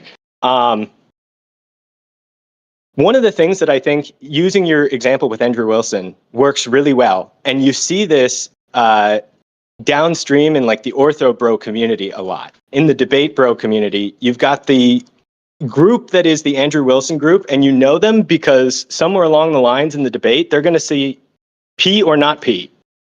They're going to invoke the law of excluded middle, because one of the things Andrew is doing is, in addition to having something flashy that's catching people's attention, he's giving them a lever by which like they can realize or reify their ideas. It's like, well, instead of me just saying natural law is great and we should all go along with natural law, or the ortho bro is the only one true way and we know that because logic and everybody already agrees on logic, there would hopefully be some additional, and we know that because this, aspect of natural law, this aspect of law are substantiable, and we can say they're substantiable. And again, this is an epistemological leaning idea, but I think the two have to go hand in hand. You're really strong on the ontology. You're saying it's here, and I'm saying but how do we know? Yeah, no, I think that's right. And I think that there's one of the things that I have been working on and need to continue working on, to use Andrew Wilson as an example, because I think he's brilliant at this, is that he creates arguments that are replicable. Other people can use them. And because other people can use them, they feel like they're getting something out of watching him. Like his famous argument about force doctrine, where he uses it in gender equality, but he also uses it about like in the conversation that we had similarly, like if you can amend the Constitution, why shouldn't the people who have the force just amend the Constitution, etc. This is an argument that's aimed at making people either admit that they don't have a moral foundation, or do what somebody like I would do and just say like, oh yeah, because we have rights, we have moral rights that come from God. Therefore, there is a reason not to do these things. And what's brilliant about it as a structure is that it's simple enough that it can be deployed by his followers and people who are fans of his in their own conversations and in their own debates and wherever they go, and they can have success with it. Right. And I've been trying to work on this a little bit. It's a weakness of deism that we don't have like scripture, which makes things simpler. But I think that is a area for growth, trying to come up with kind of like simple arguments that you can deploy without having to read all the philosophy texts and all the background and like know what Thomas Reid said and all X, Y, and Z. Kind of like getting it down to that simple, like I guess getting it to a flow chart and then getting it from a flow chart to a meme, right? And then you can actually engage in the attention wars. Yeah, I'm a little surprised I didn't hear you go through option 1 on James earlier, but I really appreciate everybody's time. We appreciate yours, Chapingro, as always. As always. Oh, I forgot. Do I get any grift coin? I was gonna say you probably should. Oh yeah, you should absolutely. I don't know what the scale, scale is. is Is 5 sort of billion too many? Like Five- That would that throw off our inflationary? fake economy. Yeah, that we don't want to throw things off quite that much. We Maybe something bribed in the Dylan Burns with 10,000, and I think otherwise we kind of centered around like 500's a good call, 1,000's a great call. Anything beyond that is like just praise. Well, Chapingro is a great call, and even if he wasn't a great call, I'm going to promote him for all the support he gives my channel. So if Chapingro gets the 1,000, congratulations, 1,000 Chapingro. Hey, base natural law enjoyers. There we go. 1,000 grift coin for Chapingro. Thank you so much for calling. You can, the conversion rate from grift coin to dollar, it's low today, but if you hold those grift coins, who knows? Yep. Invest it. All right, have a good night. Thanks a lot, Jay. All right. Thank you, neighbor. See you, Chapingro. Have a great night, as it happens, we've got another caller in the waiting room, and if you're listening and you want to join the call yourself, join our Discord and hop into the waiting room in the live show category. We will be taking call-ins for the remainder of the show. While you're here, you might consider going to our YouTube channel. You can find it in our official links. Heading to our channel and giving us a like and subscribe, it would really help us out. And if you did that before jumping back over to Ryan's stream, we would greatly appreciate it. Our channel is about a month old, so we love all the support you can give us. I think we've got some great aims here. I think we're going to do beautiful things, and hopefully a little by a little becomes a lot. So every little piece of support you give us, we deeply appreciate it, and we hope that you believe in our goal here of creating a better discourse and a better space where people can come together and have fun and have these conversations and see each other better. Give them a like and a sub. I will say from experience that the every metric is exponentially easier. Like the first 100 subs is impossible, and the second 100 subs is just merely very difficult. But like it gets easier the more you have. That's the way the algorithm treats you. So every little thumbs up at this stage is a big deal. So please like, subscribe, and I have their Discord pinned at the top of chat. That being said, shall we bring in Maddie B to chat with us? Sounds like a plan. Maddie B, welcome to the Marketplace of Ideas. How you doing tonight? Oh no, Maddie B. Lost Maddie. Oh, Maddie B. Hey there. Hold on, I'm still trying to figure this out. I've got to clarify. I grew up with a Maddie B. This is not the same Maddie B, correct? I would expect suspect not. No, correct. We That have would not be met that would before. have been a hell. Okay, with the This- camera on, I can now confirm not the same Maddie B. Nice to meet you, man. This is a Maddie B that I grew up with, actually. Cool. There you go. Oh wow. Everyone has their own Maddie B. Indeed. Well, nice to see you, fellas. Welcome Hey, in. man. Oh, my cat's starting to complain. I boy. might have to come back. Okay. Well, it's all right. We look forward to it. We're playing second fiddle to the felines. Well, somebody who's got priorities. They've got their family there they need to take care of. Can you take Griffcoin away from somebody? Absolutely. All right. I don't know that we actually Do we built that not mechanism program in. that yet? No, That I needs to be programmed. I don't know about that. It's supposed to be a market. It's a best market is free. I think it's Is for that the best if the market? What about commissioner. monopolies? What about, We don't have to worry about that here. We're already the monopoly. I don't know that I want the commissioners of the marketplace of ideas to just be pulling money out of people's accounts. That feels gross to me. We can already cheat if we need to. There's no cat interruption tax. yeah? No, I didn't. We didn't pass that law. Jesus, what are we doing here? I mean, I guess we could if we need to, but there's already a 1% tax on all the investments. So If it starts to become a problem, maybe once we get like our third or fourth cat call, then maybe we work on it. If we had a list of callers waiting to jump in and we had to deal with Maddie B popping in and then immediately leaving to tend to his cat, then we would have to deal with it. People showing up to the Discord in debt and Griffcoin already? Dear God. When I was teaching, I did something like this. I had the first week, I had all the desks stacked up on the side of the walls, and had set up a virtual currency in the classroom. And basically, like, the kids they could choose where their desk was, but they had to pay rent. And there was like, and there was like this whole economy that was set up around like the work that we were doing and the tasks. It was actually a lot of fun. It wasn't a perfect system. It gave me like a solid 8 months. Then at the end of the year, it started breaking down, and I had to step in as the commissioner and fix the economy. But it was good fun while it lasted. What were the high demand parts of the classroom? Yeah. What were the high rent places? Were there any market failures? I was there in the end. There were market failures. There were definitely market failures at the end. I was trying to load the dice, so I was like, basically, I was trying to make it like the things that I wanted you to be doing were actually more expensive. Like, I was trying to do the psychological things, like, oh, you get to sit in the front. Ooh. Like you get to, like, it was because like elementary schools. Like, I was trying to make make privileges out of the things I was trying to convince them to do. And that got me going for a while. It worked really well for a while. By the end of the year, a few kids who were a little bit savvier were like, wait a minute.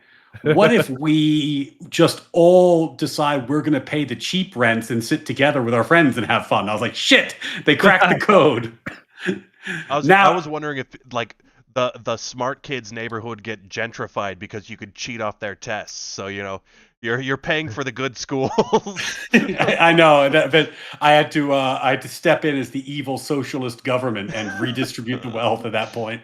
So, there was definitely a market failure by year's end. But in fairness, it was also never really a market. It only looked like one. Yeah. So I hope you guys have better luck. It was artificial from the beginning, yes. Yes, we will have better luck. Even though we're going to be hurting an infinitely larger amount of cats, hopefully, by the end of it than 20. Hopefully Matty B has had better luck hurting his cat. He seems to be back in the waiting room, so let's bring him back into the conversation. If he does back out again, we will be creating the cat tax. If we get 2 FERT in a row here, then we need to legislate this. All right, don't fuck with Matty. I got her calmed down here. We'll see if we can make this work. All right. No cat tax for you today, Matty. Hopefully. We'll give you a pardon for today. How you doing, brother? How you doing today? I'm all right. It's kind of a slow day. We'll see if we get around to doing something important. Well, you're already here on the marketplace of ideas. I feel like right now. Are you West Coast time? Yeah, Okay, so you got some time left in the day. You don't give up yet. Yep, we're West Coasties right. over here as well, the hosts here. So what do you Uh, think for us, well, Matt? well, I was just listening to some of your discourse on states' rights, and yeah, that's definitely something that's come up with the Trump presidency. I think that's, if you before 2025, I think if you talked about states' rights, you probably would have been accused of being a right winger or a bigot. Because until 2025, when the left, they started maybe starting to see the value in states' rights with how federal agents are coming into their cities and doing things the people don't quite Starting to see the appreciate. wisdom of it. We're starting to see the wisdom of it. So it's something that I definitely sympathize with. But Ryan, you brought up this idea of like, states' rights as a way of testing different policies and seeing if things work one way or another. And abortion was kind of the example that you used there. So on my mind, I've got these other issues that seem to be things that are fundamental elements of the union that we take for granted. So, for example, the right to travel freely between states, that's one of them. Being able to live in whatever state that you want. And so I'm just kind of curious what you think about this Madisonian idea that the people have the right to appeal to either the state or the federal government for the security of their rights. Yeah, I think that's generally speaking correct. And the trick there is that there are certain things that for us to be a union, we must speak with one voice, right? Like the right to travel between states is a great example, right? You can't have states that are putting up closed borders with other states and still be America. So there interstate activity between states is an example where the federal government should have a role, and that's in the Constitution. Um, Foreign policy, trade agreements, border security, military actions, war, these are all things where we speak as a nation, not as states. So there are certainly roles where you want the policy to be federal, right? But that's not everything. Like marriage, children, education, like these are local. These are people within states living their lives in those states. And those are the things that should be local to the extent possible, whereas the things that are truly national should, of course, be national. Well, I'm kind of curious where you see, something like the civil rights movement being reflected in the Constitution and how that manifested during the civil rights era. So something we take for granted today is that you can live wherever you want to, regardless of your your race or your color. Yeah. My question is kind of like, if these things are guaranteed in the Constitution, and I'm sure you would know a lot more about this than me, being a expert in the law. Why didn't we see that before the civil rights era? And is that something like could the specter of that come back to haunt the Well, United States? so here's where it gets a little bit tricky. What's guaranteed in the Constitution, in the Reconstruction Amendments, the 13th, 14th, 15th Amendment, right? They abolished slavery, and then they established that you can't treat people in certain ways. But these are all about the government. It says that the government can't discriminate against you on the basis of your race. The government can't deny you the vote on the basis of your race, right? These are restrictions on government power. And to that extent, it's in the Constitution. There's no question that the government can and will enforce those. So if a state is discriminating against Black people, then the federal government can come in and say, no, you can't do that, right? Or the people could sue in federal court and say, my state's discriminating against me, they must stop. Federal judge make them stop, right? That's all established. Where it gets trickier is the Civil Rights Act, because there's nothing in the Constitution that says that the government has the power to go into a private business and say, you private businessmen, you can't discriminate, right? So how do they get that power? That's trickier. And it turns out that's not about the 14th, 15th Amendments. That's about the Commerce Clause, oddly enough. There's case law that says that if anything has a tangential effect on commerce, which I disagree with, but then the federal government can regulate it. So how do we get to the place where the federal government can regulate a private business about who they serve? It's because it affects tangentially interstate commerce, is the argument. So that's why it's a little constitutionally tricky, because if you're asking about whether the government is discriminating versus a private actor is discriminating, the answer has a very different constitutional basis. All right. Is that helpful, or just like wildly too much information? No, that's helpful, I would say. But yeah, I guess what the question I'm trying to drive at is, do you see a future where, given the political tensions and the split between sort of the urbanites and the rural America, do you see a future where,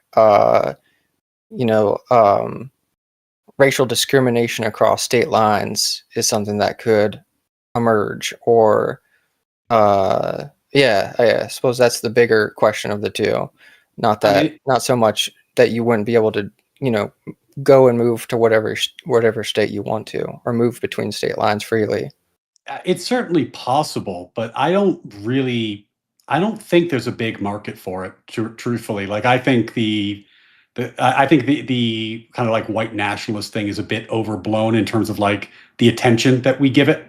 It's not that it's not a thing. It's just that if you look at the country and you look at where we are on these issues, like let's say the Supreme Court overturned the decision that made interracial marriage a constitutional right. Let's pretend they did that tomorrow. Maybe you'd have some outliers state, but I think it would be like 48-2 in terms of states that went on that. I don't think interracial marriage is getting banned in any, really. It might be 50-0. I think the Overton window has just shifted on that issue at this point.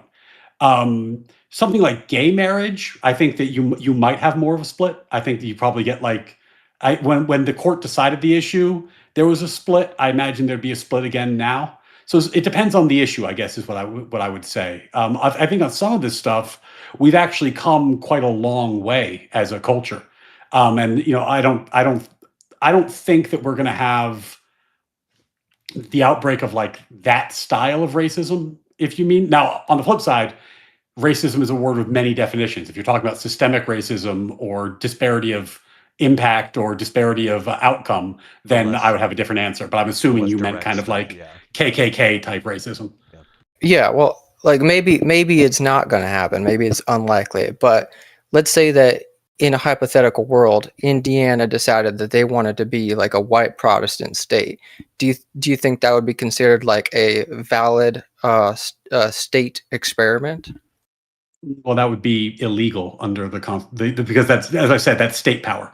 The state is bound by the Constitution. So the state cannot have a religion. The state cannot discriminate, right? Like that's in our Constitution currently. Under the First Amendment. All right. Okay. Yeah, because I see where you're coming. I guess I was trying to get around to this idea of like, do you think that, I don't know, do you think abortion could be enshrined constitutionally in the same way?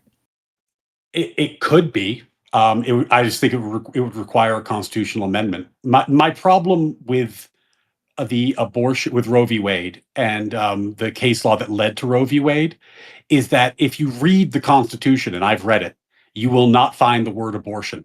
You won't find the word birth.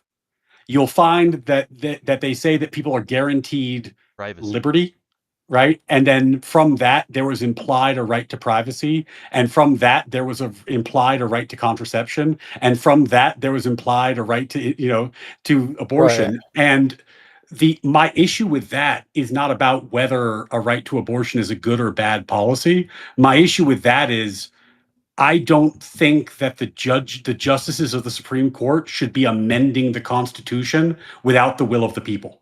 I don't Right. Okay. It's just not how we should make law. For the same reason, by the way, I think that people would be really pissed off if the Supreme Court said tomorrow, "Hey, you know what? I was looking at the Constitution and it guarantees liberty, and you know what that includes? Liberty of contract.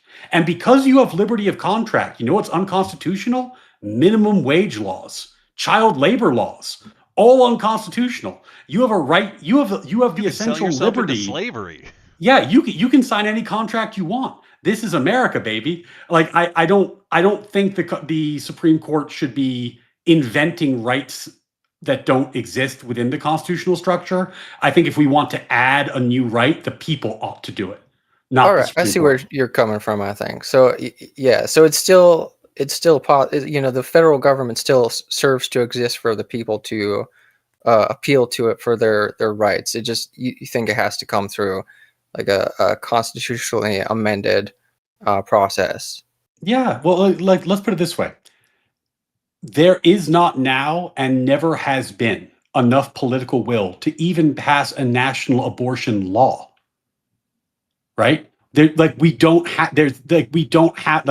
is not political will for a law, and yet by appointing the political process of appointing Supreme Court justices, suddenly the Constitution said you must have the right to an abortion, right? But that's an end around the process. Like if you want to create a right to abortion, you don't even need to amend the Constitution. Just pass a federal law.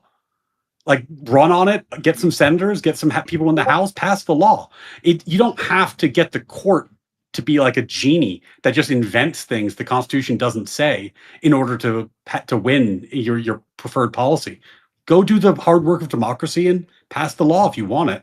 I get like my issue with that is there's a misconception that rights are just a good thing. Like the more rights you have, the better they are. But that's actually not what rights are. Rights are things that our Constitution takes away from the democratic process. They're saying that no matter how many people vote in favor, you can't abridge free speech. You can't have a state religion. No, you can't vote for it. It's not a choice. So you can do that. You can take things out of the democratic process, but it should only be those things that people have agreed to take out of the democratic process. It shouldn't be things that judges are inventing. Through the constitutional process. Yeah, not because what gives us that protection from over legislating at the federal level. Yeah, and if you just jump the shark and you have 5 members of the Supreme Court do it for you, you're end arounding the entire democratic process. Yeah, and it's made it so this conversation hasn't happened in the way that especially you believe should happen through this process of actually experimenting and legislating in the states. Well, yeah, and it's had a really, really terrible effect on the legitimacy of the Supreme Court. It used to be that when justices were appointed, they got 98-2 confirmation votes. Everybody understood you were appointing a judge, and the right-wingers appointed right-wing judges, and the left-wingers appointed left-wing judges, but they were judges and lawyers first and foremost. And you didn't do like the Kavanaugh thing where you were trying to dissect their personal life. Because you were appointing judges. But in a world where you're appointing people to amend the Constitution, of course it's political. Of course it's political. But if it's political, then why would the people believe that judges are doing lawyers' work and legal reasoning? They think it's a political branch. And that's very dangerous. It shouldn't be viewed that way. My God, Cat Club. Oh yeah. I didn't realize that when I stream. proposed the tax cat, I was coming after you. Yeah, that's right. That's right. Oh. And all right, well, I really appreciate it. The cat is fine. They're always fun. It was nice to talk to y'all. Nice to see you, James and Kyle. Absolutely. Hey, Matty, be nice to meet you. Do I get some Griff coin? I suppose you should. I suppose we should give you some Griff coin. Hook the man up with a 500 spot. Matty B, you are the winner. Congratulations. 500. All right, thank you. What ideology should I put it in, do you think? Should I put it in libertarianism, or what do we got that's most well, if we look at the stocks list right now, we can see that the one that is perhaps underpriced is, well, I guess a lot of them have the same price. That being said, conservatism and libertarianism are a hair above the others. Not a lot of big swingy buys so far from people. Well, Well, I mean, if I were given you direction, I would spread the wealth between liberalism, conservatism, and libertarianism. You know, like seed the ground, see what grows. All like right, all right, strong strategy. You got to all diversify. right. You can't go in on one. You I appreciate it. point. I'll see you guys later. All right, see you, Thanks for Maddie. coming on, brother. Have a wonderful evening.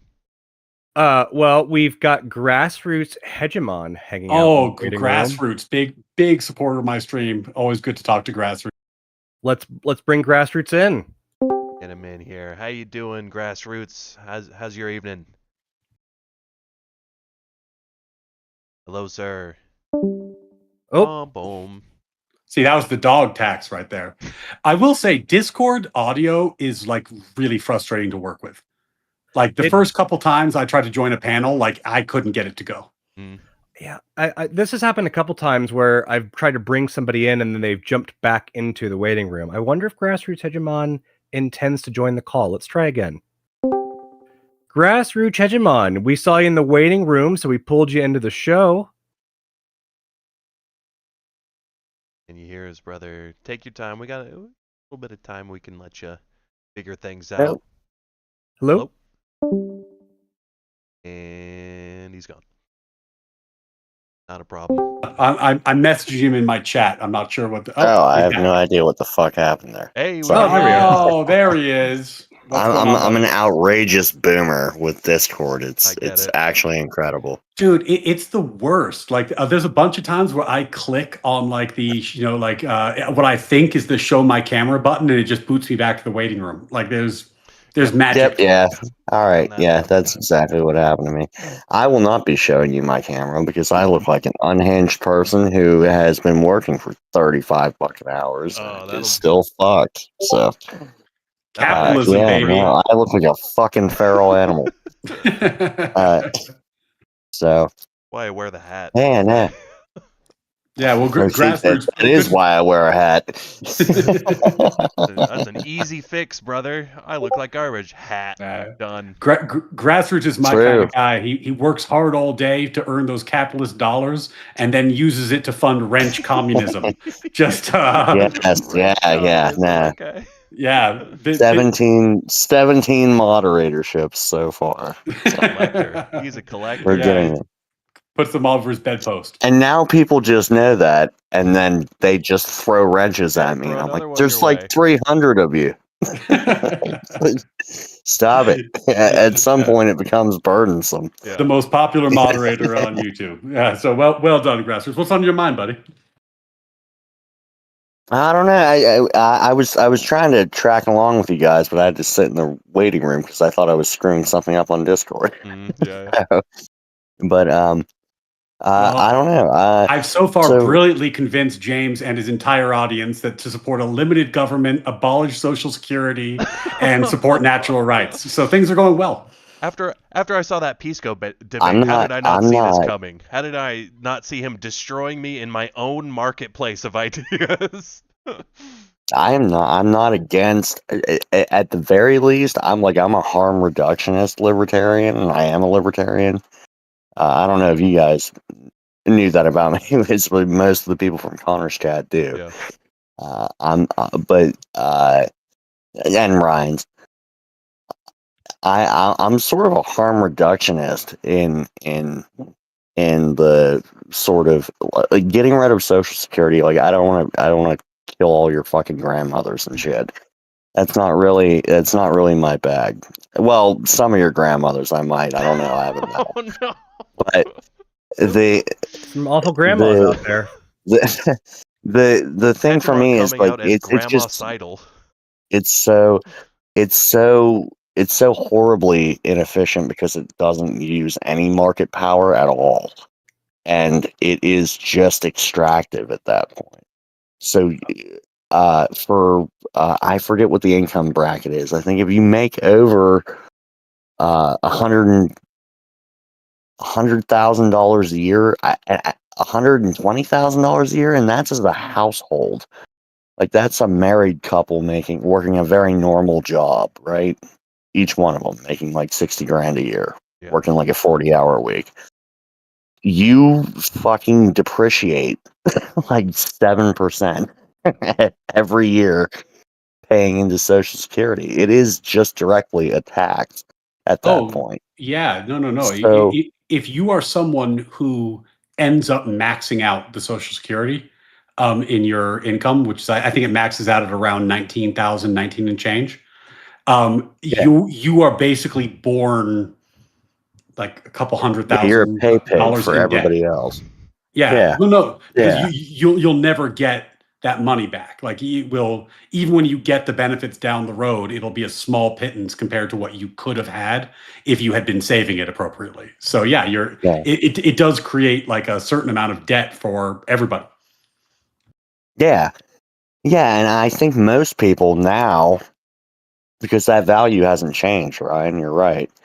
That value hasn't been updated ever because it's a political mechanism, not an economic one. So Australia does slightly better than us on this, but it's just closer to break even, where it forces people to save for their own retirement instead of doing, and I have to say this is a very American thing, buying $87,000 luxury SUVs to cart their own fat ass and a cup of coffee to work every day, which is an impulse that Americans have disproportionately. We do But spend too much on cars. We spend way too much on cars. it's astronomical. I'm a car person. And I've built many cars. I have one car that scares the ever loving fucking dog shit out of me. I don't even want to fucking drive it. Yeah, but I'm not worried about you, man, because I've seen you spend $200 to tell Pisco to fuck himself. So I assume you have I money to spend spend way on your more than car. now. I gotta go through 20 fucking other channels and tell them to all go fuck themselves. Well, the good thing is you get good ROI on I that. get I get that message of oh yeah, no, it'll never not be worth it for me to spend any amount of money to tell I'm a Pisco to fan go of fuck Pisco, and I himself. would still spend $200 to tell him to fuck himself just as a meme. Okay, that would be fun. Don't do it. There's nothing I'm wrong with that. saddling your No burden. judgment. Okay, Yeah, I'm saddling your burden. the thing Okay, is like I'm the voice of I'm the voice of the downtrodden. Okay, you can't spend $200 to tell Pisco to go fuck You did off. it for us. God bless you. he's For he's all a of I us, man of the it's did. people. good. I did, and I do. Yeah. Well, I mean, honestly though, it's money well spent because he is, and he's a friend of me. So like, we debate, but we get along. So I don't want to shit talk him too much. But he's so Yeah, easily no. triggered. He gets mad so quickly. So I'm sure Yeah, and then you he can get gets some so real bang for stupid your when he buck. gets mad. $200 to one He guy, gets so Pisco, money dumb. well spent. Absolutely. Yeah, He goes from. It's so funny because Pisco's an odd one for me because like sometimes I'll hear him come on Connor's stream and I'll go like, all right, I don't agree with you, but like you're being perfectly reasonable and well balanced right now. Why is that?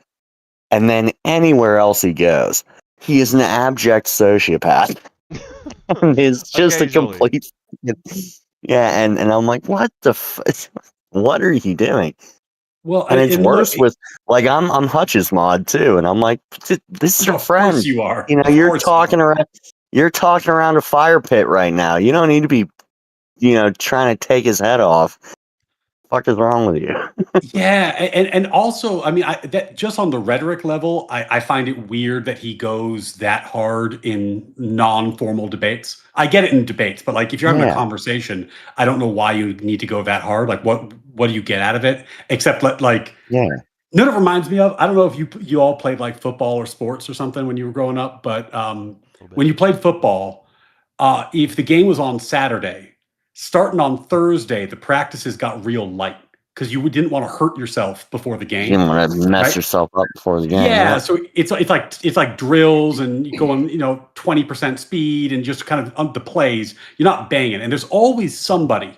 We call them Thursday, Friday All Stars. They're like, holy shit, I'm gonna This is sack the so quarterback. hard. Yeah, I'm going 100%, and I'm the fucking man. And we're all like, well, that's not what we're doing. You're kind of ruining it for everybody. And Yeah, then just on start trying game to day, beat they get people's lit the asses in fuck the up. streets. Yeah, but on game day they get lit the fuck up because they're used to going 100% against people who aren't going 20%, and then they're fighting people who are going 100%, and suddenly they don't like what happens.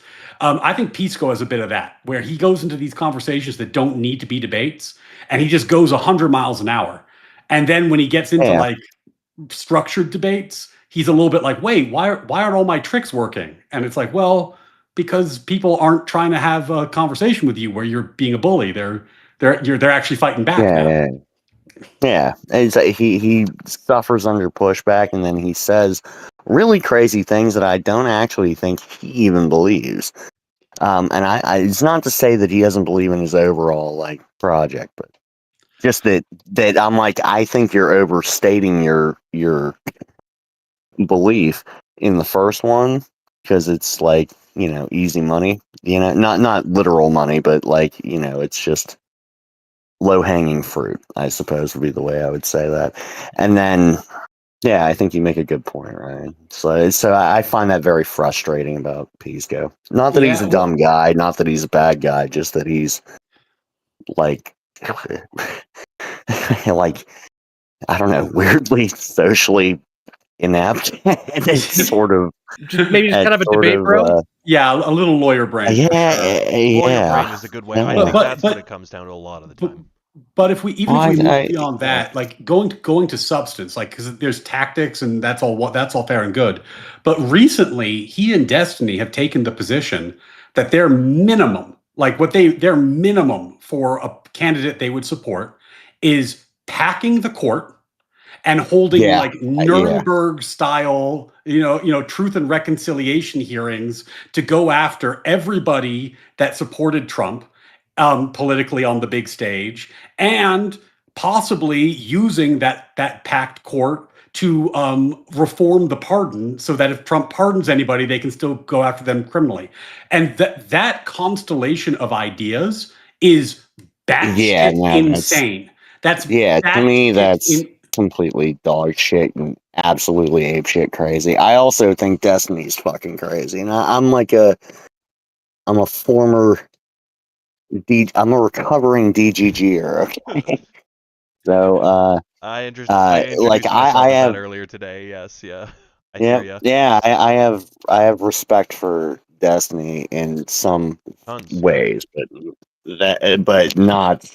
Plenty of criticism. I think at this point again, it's like, yeah, oh shit, I had a really good dog and it got rabies. Yeah, Yeah, you know what time it it's is now. Yeah.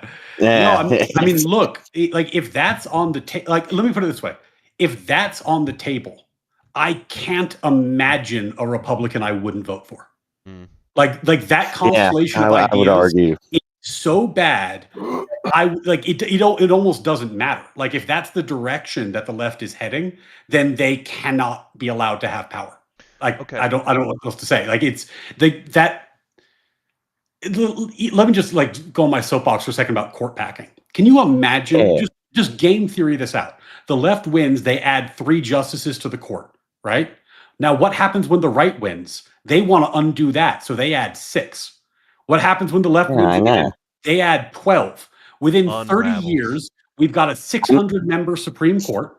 Everybody knows they're not real lawyers. They're not real judges. They're just political appointments in this bullshit cycle. And now we have no constitution. We have no rule of law. We have no one respects the law because why would you? It's just bullshit political games. It's literally the death of the American experiment. It is the worst idea I've heard in ages, and it's being thrown around Oh yeah, casually. Like, of course we're going to pack the court. It's like, no, no, no, no, no. That is a non-starter. You're done.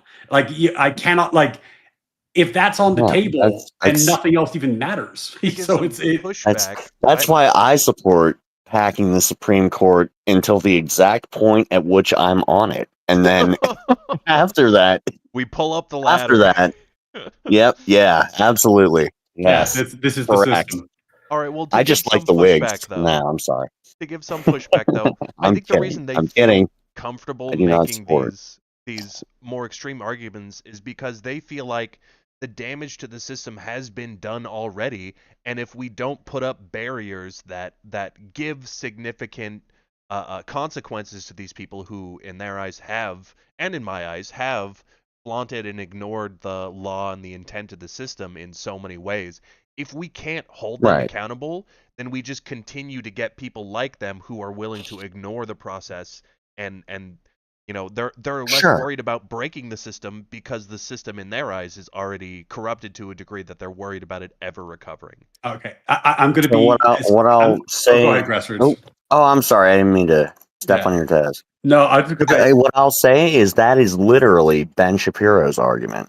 Was that the I mean, he didn't make it about packing the Supreme Court. Obviously, Ben Shapiro would be virulently against that, as am I, despite my being a dickhead. But the his argument was that, okay, we elected Trump once, and it did horrific damage to the social fabric, and that's why he didn't vote for him the first time. Now, the second time he did vote for him, and he went, well, the damage is already done. Fuck. And that is not, Well, and the it system is a held is his positive. other It sort of is argument. It held. it, it held, but why would it the second time for somebody who can't run for re-election? Or why would that person not bid for a third election? Well, I mean, I don't. I have a standing bet that he will not bid for a third election. I'd be happy I to don't add think you to he the will pool if either. you want to. No, he won't. And the truth is, But I can the reason I understand get that the reason process that of the reason thought. I find this argument like so specious, and I'm trying not to like. Let me calm down a second. The Republicans won the presidency, the Senate, the House, and have The a House. majority on the Supreme Court. And then the Yeah. left is like, oh my God, they're using their power to change things. Well, like, what the fuck did you Yeah, think that was would be going to the point happen? of having power. Yeah, Yeah. like, I mean, when you That's have total control that's over the government, they are going to change things, and those might not be changes you like if you are in the minority. That's what losing elections means. So, like, the idea yeah. that, like, And I the right completely is doing understand things that. with their power, therefore we're going to, like, pack the court. It's like, whoa, whoa, whoa, whoa, whoa. Just win the next election and do things you like, like. Right, yeah, and that is my position. But in case my being a dipshit was made anything any confusing for anyone, but no, that is my position. And a bit ago, you guys were talking about localism a little bit, Yeah. and I'm very, very interested in that because I was a frustrated youngin', I don't know, barely 20, and I was still left wing. And what made me, and I hate populism, like all of it. So, like that's where I come from. So it's weird to me. I surprised myself in the sense that I became more conservative as a result of Donald Trump's election victory, but I became more conservative in a different direction. And one of the things that kind of, I don't know, white pilled me was that I lived in a super conservative neighborhood and I wasn't a conservative at that point. So I started, I just talked to my neighbors, not oppressively, but like, just like, yeah, like while we're working on a motorcycle together or whatever, hey, how do you feel about this? And I was kind of surprised at the answers I got. I kind of expected them to be the answers, but I think their justifications were way more interesting than I thought they would be. That's where I've been the And last then couple of weeks. Yeah. Started. I started volunteering for. I was like, well, I'm not going to vote for Trump. I just can't. I'm constitutionally incapable of it, and I always have been. And I think all these people it's a fucking idiot fucking clown car that ran into a fucking gold mine by mistake. But that being my position, I started volunteering for my local Libertarian Party. And then I started knocking doors for them. Doing the real work. And yeah, and I did that. I did that for 2 years when I lived in Butler, PA, and what I found was people actually don't. If you tell people like, "Hey, I'm going to cut your taxes by 80%," everybody goes, "This person is full of shit." If you go, "Hey, these fucked up traffic lights here, I'll get rid of them," you know, like then people are like, "Oh fuck, well yeah, this libertarian guy said he was going to take care of this thing that actually fucking matters to me every day of my life," and then they're sort of and they believe that you can do it, Because it's you not a know, I'm tangible local and then problem that has real yeah, solutions. find some whatever your thing is, you know, like hey, we have no fucking sidewalks here, and cars drive 50 miles an hour here, and people walk their dogs up to the park at the top of the hill. So you know, and we can probably do something about the sidewalks. We probably can't do something about reducing your taxes by 80%. You know, so like I think being sort sorry. of honest with people kind of works. And that's the big Excuse me. benefit of localism. And I think it's a wonderful example you gave, right? Where it's like, in the local community, the issue is like there's too many potholes and the stoplights are broken, right? And Yeah, then you got two people running for power, and like maybe you're a Republican, but you're like, well, fuck, I know Scott, the Republican candidate. That guy's a drunk ass. He's not going to fix the goddamn stoplights. So I'm going to vote for the Democrat because I know that guy and he's better. He's going to get shit done. He's going to fix the goddamn pothole. And because we're in the same community, the difference between political ideology probably isn't that big. You probably yeah, share most of your values and it's really more flavor, right?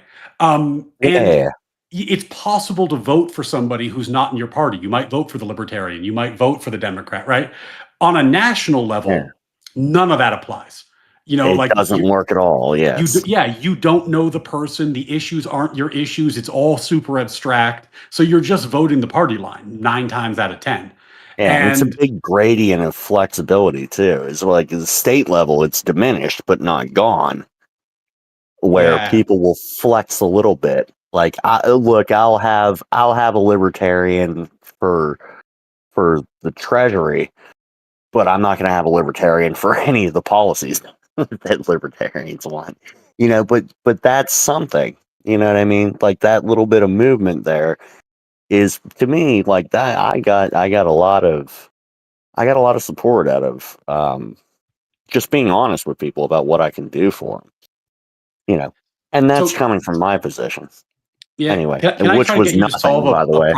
problem for me that I've been toying with? Because this is you were talking about not wanting to vote for Trump, and I'm sympathetic because, as you know, I did not in any time that Huh? I was given the opportunity to, and I mean, I think we both have our reasons that are different but similar. So I mean, but without getting into any of that, here's my quandary. I Uh-huh. didn't vote for him, and I think my reasons for not doing so were good, but Yeah, he keeps doing things that I approve of. Like I am his foreign policy that is everyone fucking hates. is I am very fantastic. fond of. Oh my Yes. god, like Yeah. Yeah. Yeah. I'm Venezuela not and going to. Iran, these were things that needed doing for years and he finally did them. Yeah. Like this is part of my where I get in the I, quagmire with him is that like there's all these things about him that I don't like and I've been vocal about, but on the flip side, he actually has been highly effective in pushing for things that I consider priorities. Like his Supreme Court justices were incredible. So I mean, this is where I'm torn. I think I don't they're know where you land on mostly that. pretty good. I think his Supreme Court. I have problems with the Supreme Court in the way I think it's not unhealthy, but it's unhealthy, I guess, to the same degree, to the same measure that it would have been uh, 15 years ago in the other direction, right? So I see this climbing up a hill where it could be unhealthy, but currently I'm pretty okay with it. I think most of their rulings have been good. I think most of the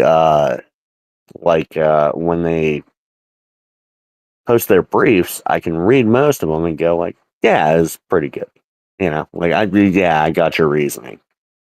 So I don't think we're in a way worse off place, for having majority conservative Supreme Court. I think that's sort of a big L liberal way of thinking that doesn't apply to people who are natural rights enjoyers.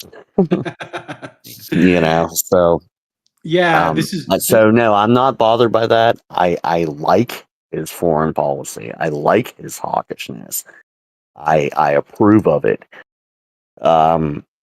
So that to me would be his. I would this obsession with the fucking Nobel Peace Prize. I was like, no, fuck it, make a Nobel War Prize and fucking wear that shit. I don't care.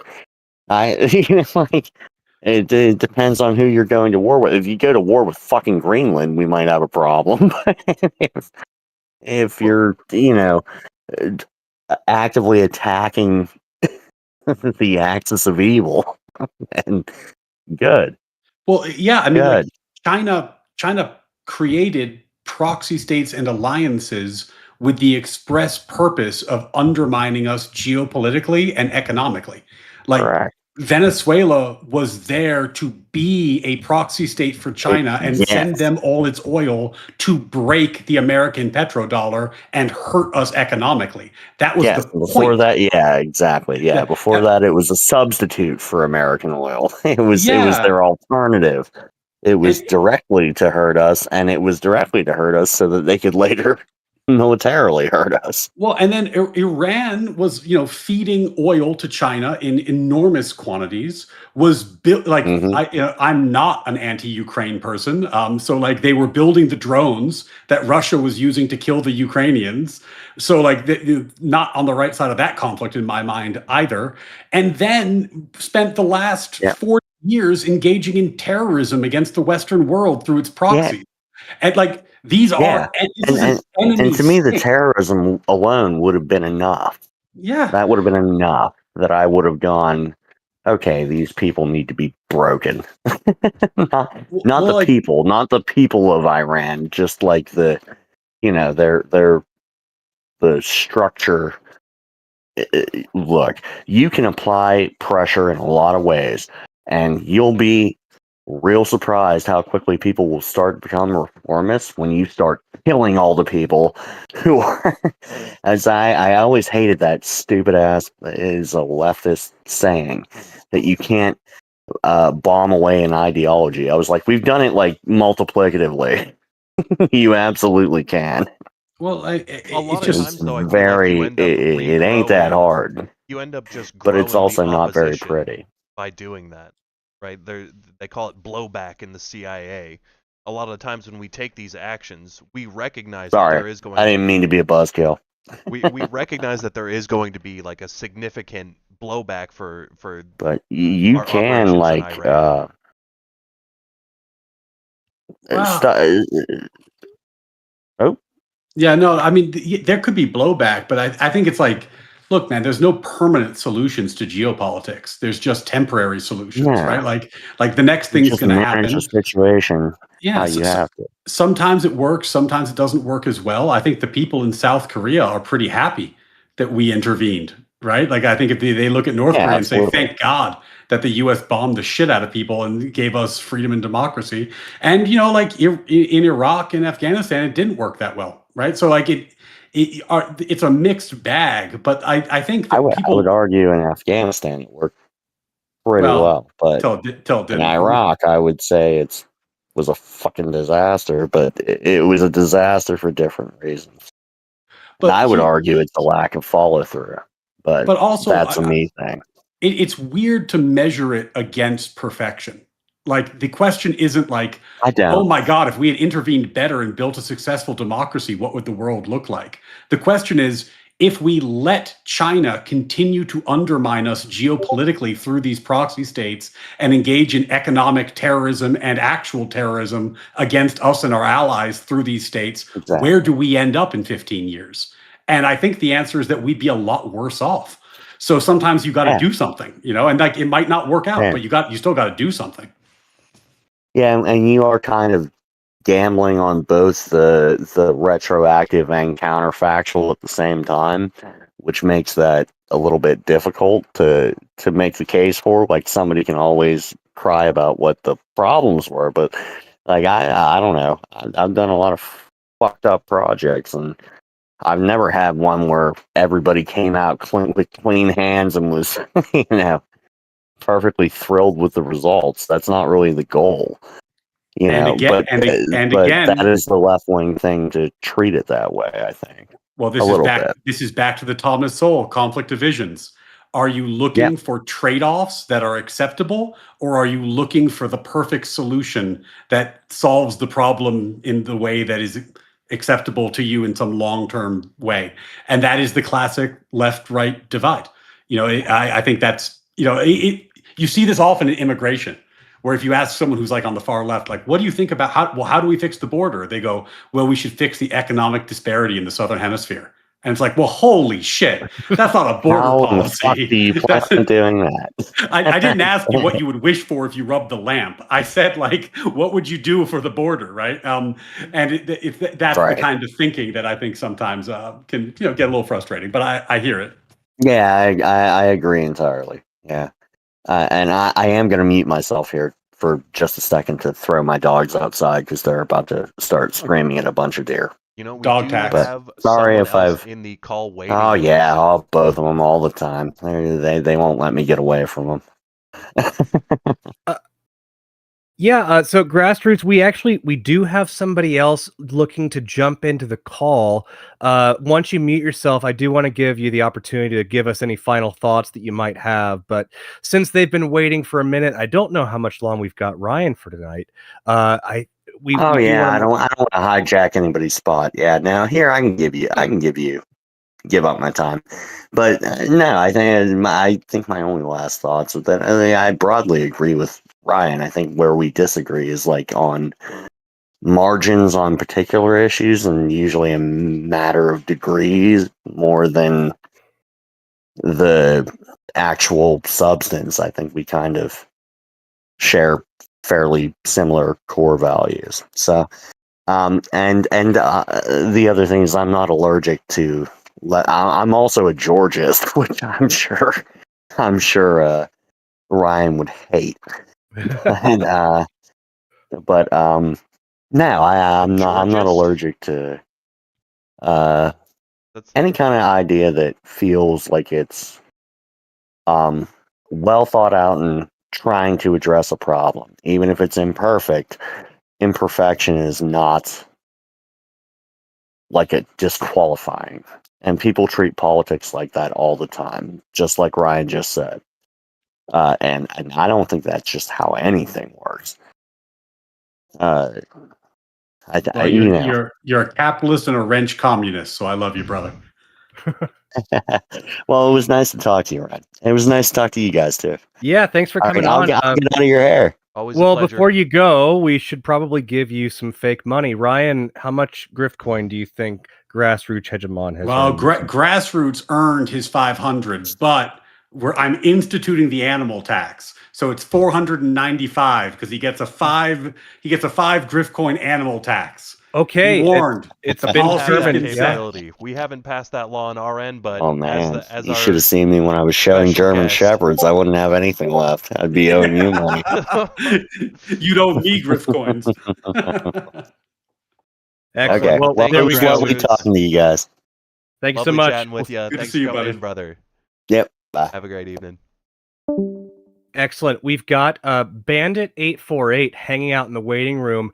Ryan, I did want to make sure we respect your time. We've been streaming for a little over 2.5 hours. How are you feeling, sir? I'm good to go for like another, let's call it like 30 minutes or so, and then probably want to start wrapping it up. Perfect. Sounds good. Well, if you manage to get into the call-ins before then, the waiting room will still be open. So hit up our Discord and jump in if you want to call. However, we're going to talk to Bandit Oh, eight and four let me eight just give a next. quick Oh, thanks to Zero Fucks and Futility Closet for subscribing. Thank you all oh very yeah, much much. appreciated. Happy Thank to you. have you. Thank you so much. Yeah. Those sounds like a few familiar faces. So thanks, guys. Mm. Wonderful. Yeah, much appreciated. All right, here's Bandit 848. Hey, Bandit. Bandit, how you doing, brother? Doing all right. Thanks for hanging out and waiting for us in the waiting room, and for jumping on the call with us. How you doing?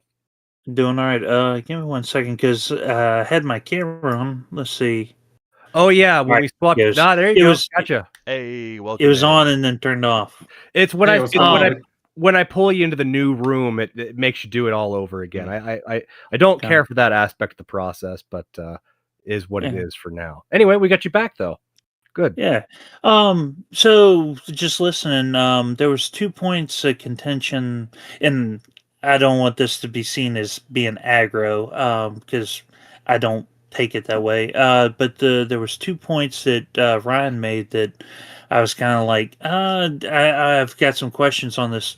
Well, one, so far as there was a gentleman a while back, earlier tonight, that was saying about if I think it was Illinois did a state religion, and that was mentioned, I recalled a conversation that Andrew had recently on, I think it was the Whatever podcast, about the difference between the federal distinction of separation of state and church versus the state as in Illinois, that state, and there being state as the government religion. So Andrew was that's the conversation with Not So Erudite, and Andrew was right and she was wrong. So at the founding, the First Amendment prohibited the federal government from imposing a state religion, but the states were free to have religions, and most of them did until like the mid 1800s. They started moving away from it on their own. But then by 1868, we passed the 13th, 14th, 15th Amendments, and those amendments were later interpreted to impose certain aspects of the Bill of Rights on the states. So today, it would be unconstitutional for a state to have a religion because the court said that the First Amendment now applies to the states. But Andrew was right. At the founding, that amendment didn't exist yet. So the founders definitely thought state religions were appropriate. That was a more modern invention, and that's Okay, what Erudite was getting tripped up on. Yeah, forgive me, because when you were going over it tonight, I was making the mistake of an ought versus an is. Like I was thinking that you were. I was hearing it as you going more into Erudite's camp with that, and I was mistaken on that. That's why I wanted to come on and pick your brain on that. No. I think that, like, look, we've passed constitutional amendments and they have an effect, right? Like, now I think Andrew's point in response to that would be, well, we could re-amend the Constitution if you had enough votes. And of course, Andrew's right about that. And that's where you get into the ought conversation. Like, ought we amend the Constitution to say that state religions are fine? And that would be a different conversation. But currently, it's unconstitutional. So it's kind of like you can talk about as much as you want, but unless you had a supermajority in Congress and also 3/4 of the states, it's not going anywhere. So, and to be candid with you, Justice Scalia once did the math, and he had his clerks figure it out. And if you controlled 2% of the population and you could put them in any state you wanted, you could block any constitutional amendment. That's how hard it is to amend the Constitution. It's real hard. Like Thank goodness. Yeah, it has to be overwhelmingly popular to amend the Constitution. Yeah, thank goodness. Yeah. I just leave it at thank goodness, because I'll go down a rabbit hole. The one other thing that you had mentioned that that kind of perked my ears up was about on a local level, voting for a Democrat because he's going to fix the potholes. On that specific claim, yes, I can agree with. But we're kind of going through this right now in my area where, in general, the Republicans want to curb growth, where those that are more liberal leaning, Democrat leaning, want to build uh, multi family dwelling apartment buildings, want to build up everything, and that's how you end up getting where your small town community is now an air quote city, and you everything that you grew up with is gone the way of the dodo. And so on that, I have to push against about voting for the Democrat because they're going to fix potholes. What? Yeah. If I remember correctly, wasn't that point made in conjunction with the idea that you would know personally these candidates better? And I think in this particular hypothetical, you identified this fake Republican as being like a known drunk or something. Wasn't that the case? Yeah. I think that's right. Like, you shouldn't vote against your values. Like, why on earth would you do that, right? What I was suggesting is more that the more local the election is, the more likely it is that the person on the other side actually shares your values. Now, that's not always true, right? It could be that the guy on the other side's a monster and fuck him. But, like, you know who Admiral Gibbs is? Yes. Yeah, Gibbs is like over the top, right? He's like K-Fed, and he said he'll vote for a Democrat in a local election if he hates the Republican, but only in a local election because he knows the guy. And he's like, well, I'm not giving, like, yeah, Mike's a Republican, but that guy's a fucking monster. Like, I see him around town. That dude's a fucking jerk. He's gonna, like, I hate Mike. I'm not voting for Mike, but he would never vote for a Democrat nationally. God forbid. Or even on, like, I don't think he'd vote for a Democrat on the state level, but for, like, city council, and I think that there's something to that, because if you live in a community and you're in the community and you know the people, like, my town is real small. I live by New York, but my town in New Jersey, the towns are real small. We got a Republican mayor. The town's overwhelmingly Democrat, but we have a Republican mayor because everybody knows her, and they're like, well, she's actually going to make the town better, even though, by the numbers, a Republican should never be mayor of this town. It's like 70-30, but she wins because, she has a reputation and people like her. And I think that democracy works better like that. You know what I'm saying? Like, what we do nationally, That's bullshit democracy. It kind of sucks. It just, it's like the worst possible way to do democracy. So I'm hoping that we can make stuff local. It feels more human. All right, to that point, I will agree with you completely, and forgive me. I think I was kind of in and out at that point and missed that distinction on there. But the thing that I heard was, I was like, I don't want to comment on it.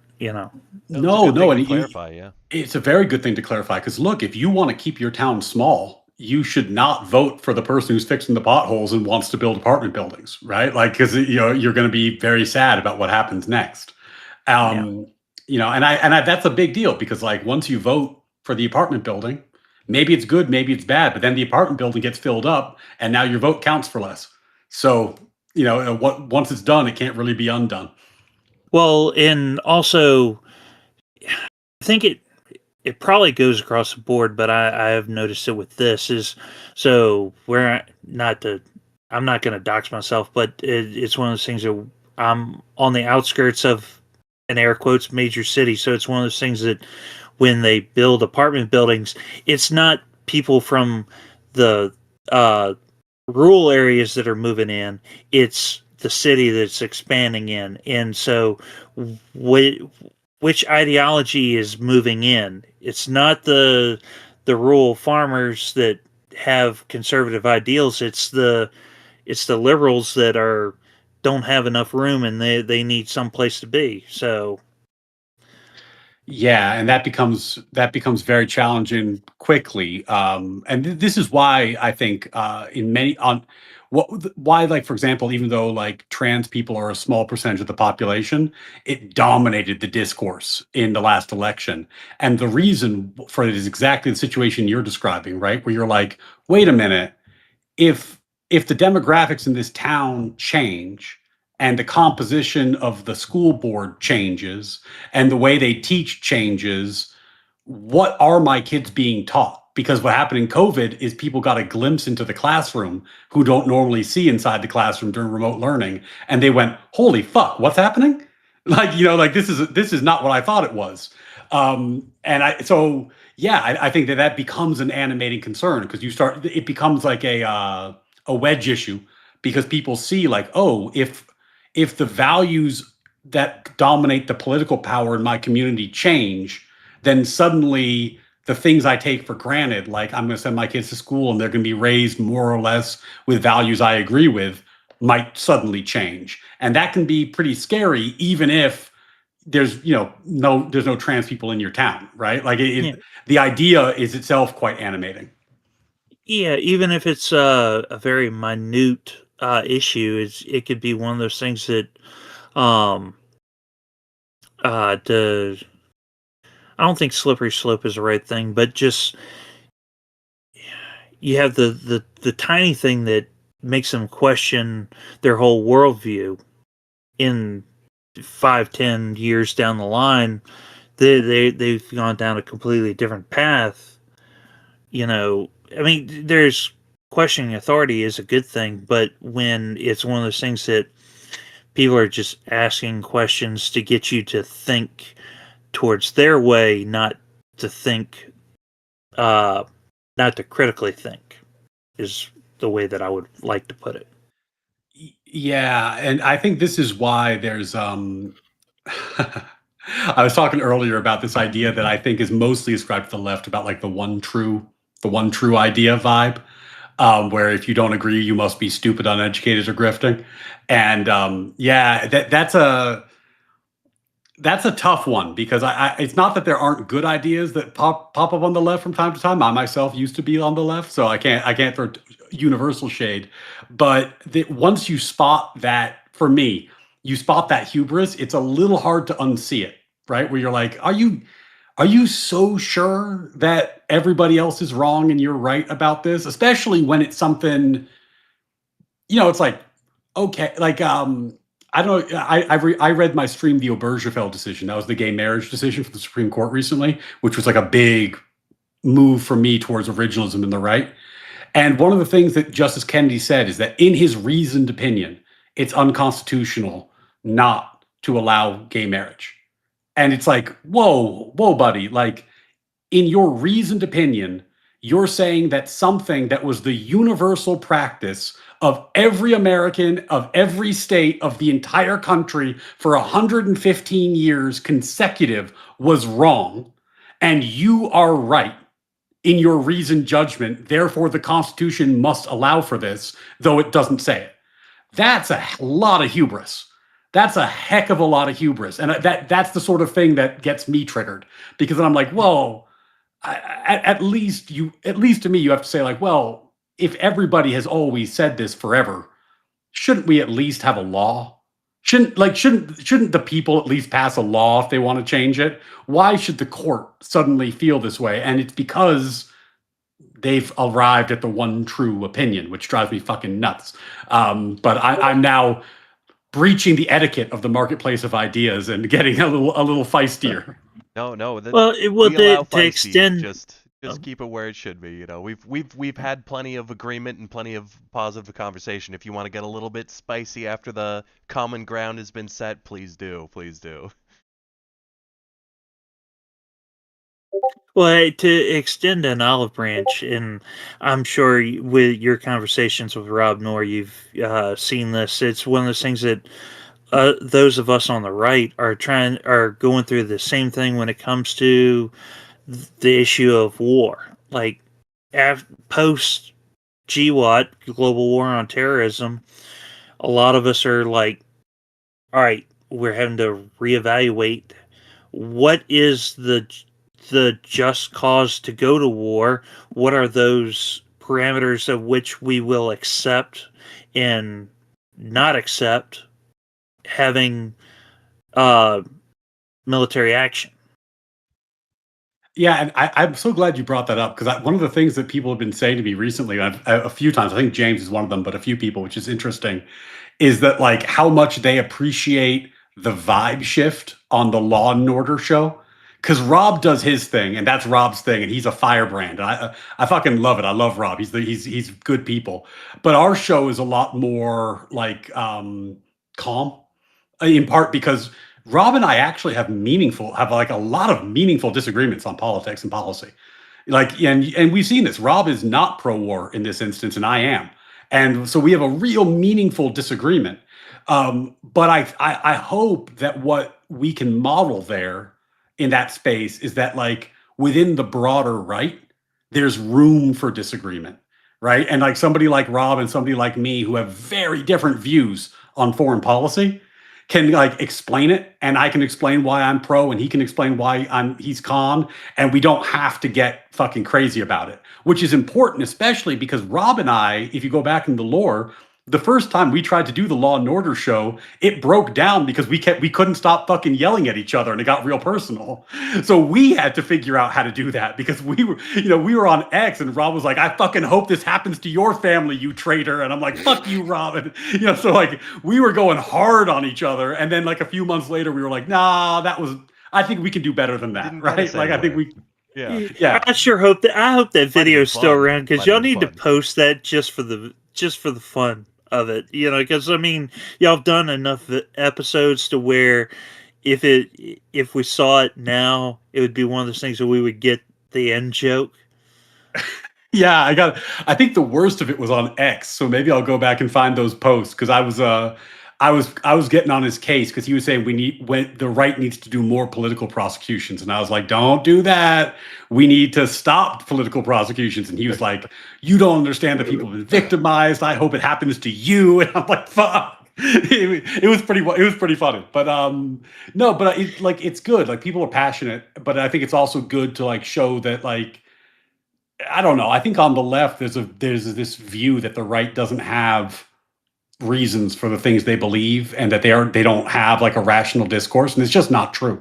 So I think it's a good to show that and show that like Rob and I can disagree and we can have that conversation. Well, I think the difference between the left and the right is no longer political. It's not the left is for this thing and the right is for this thing, and they contradict each other. I think at this point it's become more of the difference between the left and the right is the right is willing to have the conversation, to interact, where the left, the only time that the left will interact with anyone on the right is if they think it's a slam dunk on them.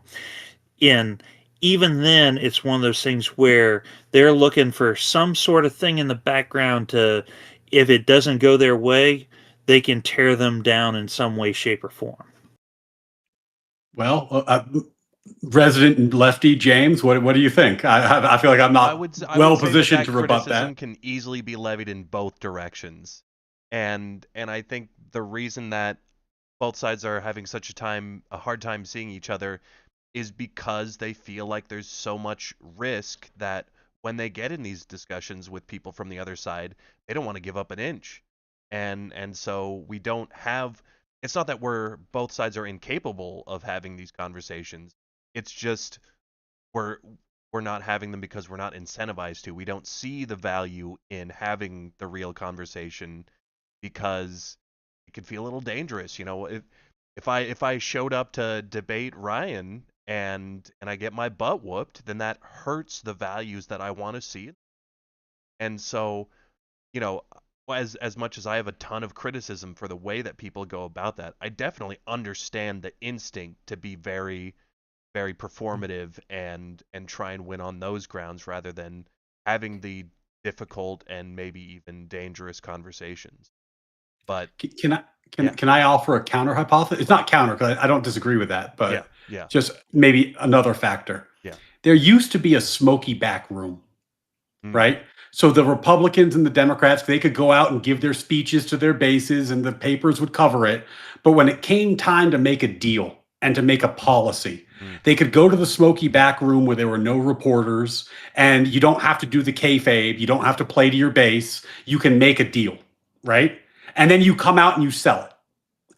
There's no smoky back room anymore. It's always performative. You're always on camera. It's always, and one of the things, again, for all the problems I have with him, another thing that Trump has done that I think will be a long-term benefit for us societally, in a world where you're always on camera, you can no longer have perfect politicians. You can no longer have scandal-free people. There's always going to be a wart, a problem, a misstatement. Remember, like back in the day with Obama, it's like he wore a tan suit. Oh my God.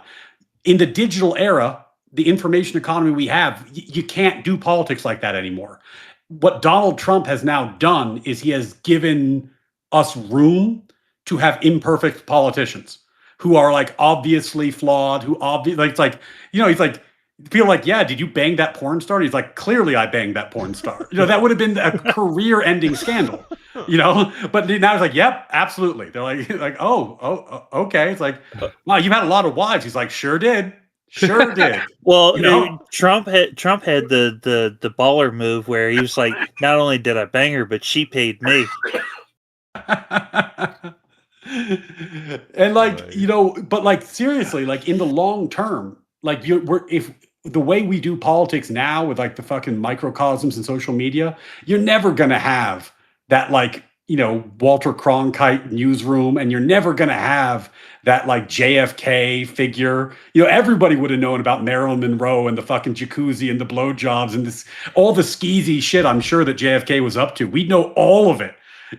Like that image, that was never a real thing. And today we're going to have to make peace with the fact that these people are pretty goddamn flawed. And previously we got to pretend like we were like, oh my God, Bill Clinton, the most powerful man in the world, he likes sex with younger women. Shocking. I can't believe the most powerful man in the world wants to have sex with younger women. That's unbelievable to me. I've never met a human before.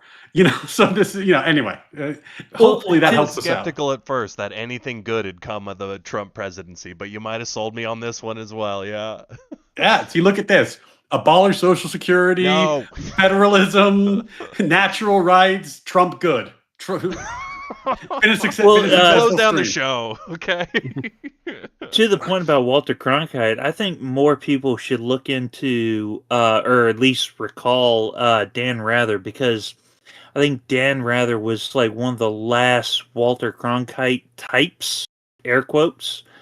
But I think, and forgive me on the, I can't remember the scandal that brought him down off the top of my head, but in my opinion, Walter Cronkite is just the same as every talking head that's out there today. It's just one of those things that there was an air about him being a newsman, and taking it back to Dan Rather was the same type of newsman, but I want to say it was like he was colluding or something to that degree, and that, if you look into that, it's one of those things that once you see that, you can't unsee that. Like when Walter Cronkite went on the air and said the war in Vietnam is lost, we could have had the best military action going. We had the best, I'm mixing my Trump and Clinton, but we could have had the best military actions to win the war in Vietnam. But as soon as Walter Cronkite went on the air and said the war is lost, the war was lost. It had nothing to do. This is why people freaked out when Biden was proposing that, what is it called? The Ministry of Disinformation, colloquially at least, because people are acting like, it's different. We got the streams, we got the podcasts and all that. But people are acting like bias in the media is like some new thing that just started happening. And it's like one of a great academic follow is Steven Pinker, because Steven Pinker likes to write these books about how things actually happened and try to get rid of the rose-colored glasses and put it in data. And like one of the points he made is he's like, during like the lead up to World War II, part of the reason that the US was a little slow on the draw is that like the New York Times branch in Germany was chaired and run by a Nazi propagandist. So so our coverage of what was happening in Europe was like slightly off for Through a the lens while. of somebody who had the bias. Yeah. Yeah, Or so and it's not also like we you had invented Candace Owens. This has been happening for a long time. Yeah. and you had a lot of people that were in the news media that both news media and Hollywood that were communist, and there was that period of time in World War II where the Soviets and the Nazis, forgive me, YouTube, but they were in bed together, and it wasn't until that split when Operation Barbarossa that there was a lot of communists that did an about face on the little mustache man. I think about that sometimes because, like, the way World War II ended created, the World War II consensus, and because a lot of people don't have any basis in moral philosophy, what they kind of do is they grasp onto things that are just agreed on.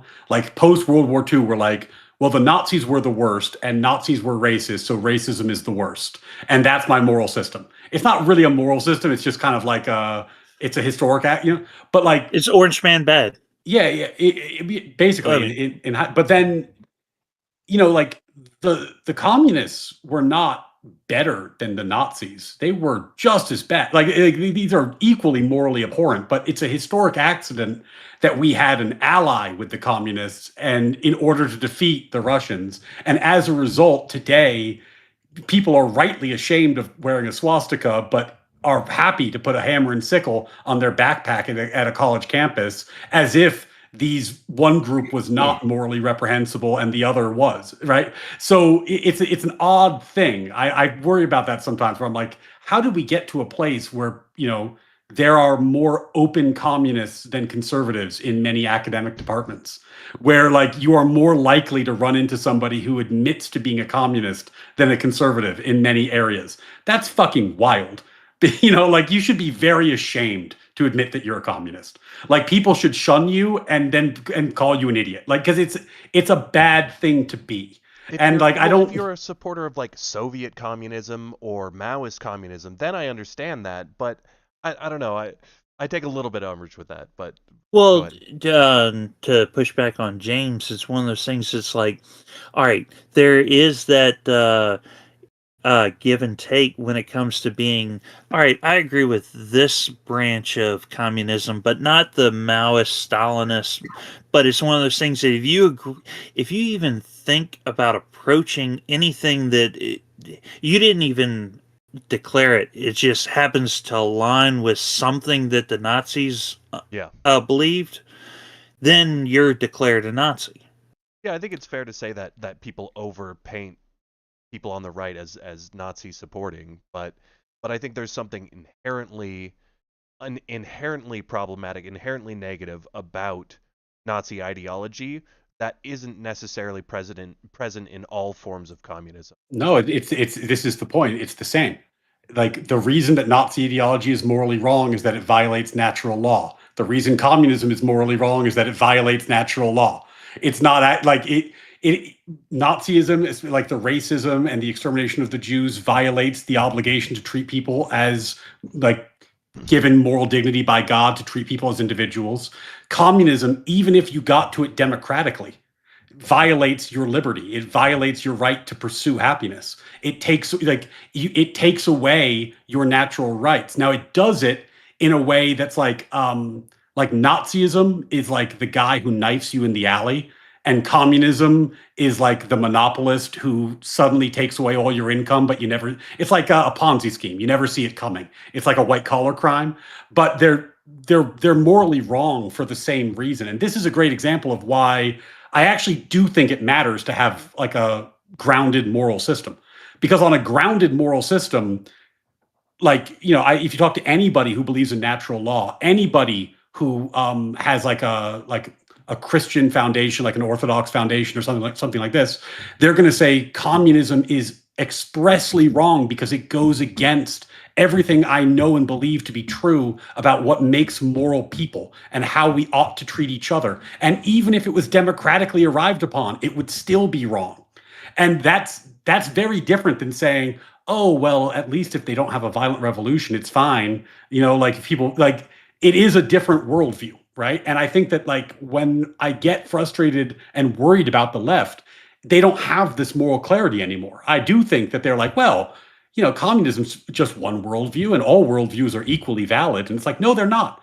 All worldviews are not equally valid. Some of them are bad. Communism is bad. So I think that, like, unfortunately, that's a fight worth having because, like, if it comes down to like our moral frameworks allow for different things, then we do have to have a battle between worldviews because I'm not going into the night comfortably and saying, oh, they elected communists, so I guess we're communists now. You know, like that's actually the type of tyranny that would require revolution if you started electing communists from my perspective. Sorry to go hard in the paint on that one. Yeah, I think there's a lot in there that I can agree with, but I think the thing that really made me want to balk at and push back is the idea that you should be equally castigated for believing in Nazi ideology, where the thing that's wrong with it that breaks the values is pretty upfront, right? It's the racism, it's the eugenics, the extreme eugenics, it's the willingness to sacrifice the lives of other people. There's a lot of things that are on their face immediately apparent in the problem of Nazism. Whereas the communist problem, you know, I can respect someone who thinks at the end of the day communism will have these problems that neglect natural law or the freedoms that they believe are critical to a good society. Like I'm okay with you know, somebody stating that as their end belief, but saying that they are sort of on their face, obviously similarly against freedom, against morality. I think that's an absurd statement. Well, To say that someone who should killed more people? Sure. I mean, there's that problem, but why did they kill them? In Maoist China, it seems to be that there's a lot of neglect and system breakdown, whereas the intent of the Nazi system was to kill these people. I would urge you to read The Gulag Archipelago by Solzhenitsyn if you have not. The point that he made in that book, which is it's a beautiful, beautiful book, but amongst the point he made is that the Gulag system of forced slavery within the Russian, and worse than slavery really, because like at least for all the horrors of American chattel slavery, at least the owners were incentivized for you to live and have descendants, and in the Russian system they were incentivized to work you to death, right? So in many ways it was even worse. And the that was not an accident. It was not neglect. It was the fact that they have an ideology that is contrary to human nature. And when you impose it on people, it doesn't fucking work. And because it doesn't work, you need to make up the shortfall. And to make up the shortfall, you need slave labor. And as a result, the Gulag was a necessary aspect of Soviet communism, not an accident or an avoidable bug. Yeah, but even beyond that, I had a debate with Akana Boy on this before he left streaming. And the point is this: if I can no longer aspire to own property, you have taken away my natural rights. If I can no longer aspire to open a business, you have taken away my natural rights. The fact that you claim noble intentions doesn't mean anything to me. The Nazis also claimed noble intentions for whatever that's worth, right? Like noble intentions are bullshit. Like there has to be these lines in the sand because, you know, Douglas Murray said this really well. Everyone says, oh, communism, you know, it's never really been tried correctly. And, you know, you got to break a few eggs to make an omelet. Well, we broke 100 million eggs and there's no omelet. So how many times are we going to try the same failed experiment? Like, how many dead people do we need before we go, holy shit, that's a bad idea? I don't think that's well. The necessarily... problem, just real quick, the problem with the on just trailing on that is the official idea of communism is a stateless society, which is kind of more towards what the anarchists are going for. You can't get to a stateless society when you're pushing more and more towards more state intervention. One other thing I'll say is, in my opinion, Nazism and communism are two sides of the same coin. The reason why Nazism has been the one that everyone goes after is because there is a easy to define victim group, where communism went after everyone. It's easy to point the finger at who was the victims of Nazism. Yeah. Let's see. There's a whole huge rabbit hole here, obviously. You're gonna get me fired up if we're talking communism and socialism. Yeah, we could. But for the record, I think socialism's a moral evil. So if you get to communism, it's like way past the line I would draw. So. I just want to make it clear, I wasn't defending communism, or I wasn't defending any of that shit. Yeah, of course. Oh no, I know you weren't. I know you weren't. Oh. Yes. Yeah. There's so much that I could say on all of this. I have identified as a communist in times, and obviously there's a million criticisms of how you could get there and how it's been done. I think when people judge the attempts at communism and they say, look at how wrong it's gone so many times. But the so many times is a couple of times, and the starting conditions for these societies was, chaos, rubble, a previous form of fascism. In the French Revolution, you had the oligarchy, the monarchies, and so when people say, look at how these systems fail, I would say, look at how they started. Not they didn't do it in the fertile grounds of the American continent that was fresh and waiting for democracy to come and flourish. They were under these previous oppressive regimes that were difficult, and they overthrew those regimes in times of extreme peril and poor economic circumstance, etc. Now, that's not going to be a complete excuse for all of the failures of communism of all time, and I wouldn't say that. I'm not someone that wants to be a proponent for near-term communism.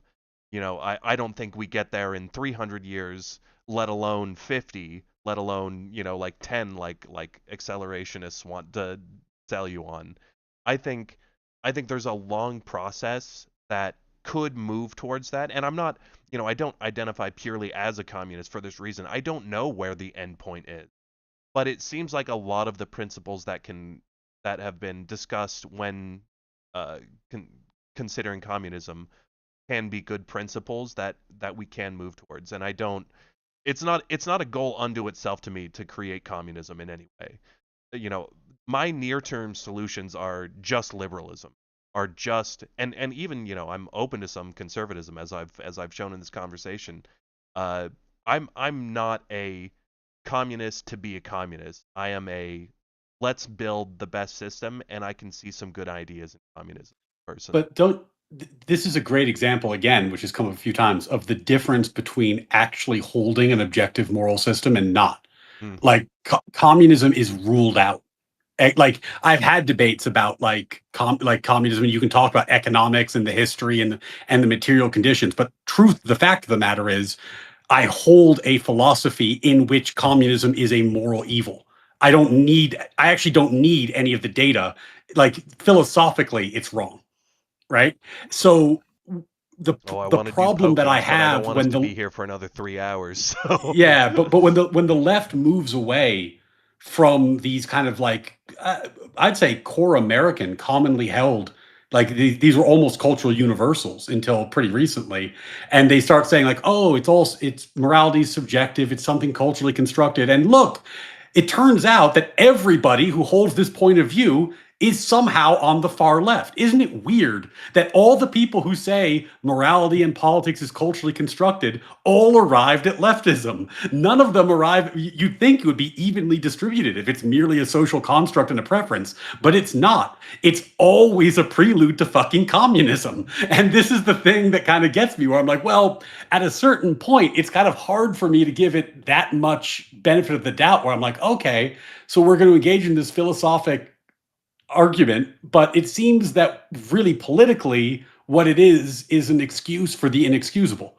And that becomes challenging, right? Like it becomes challenging to talk across a left-right divide when the person you're talking to, at least in my mind, is arguing that we abandon American philosophy in favor of what? Like if we're not going to support natural law, natural rights, objective morality, if we're moving away from the Declaration of Independence, what is the American proposition that you're advocating for? Because it's certainly not the one they wrote down at the founding. So it's something else. But what is it? Big question. That's a big question.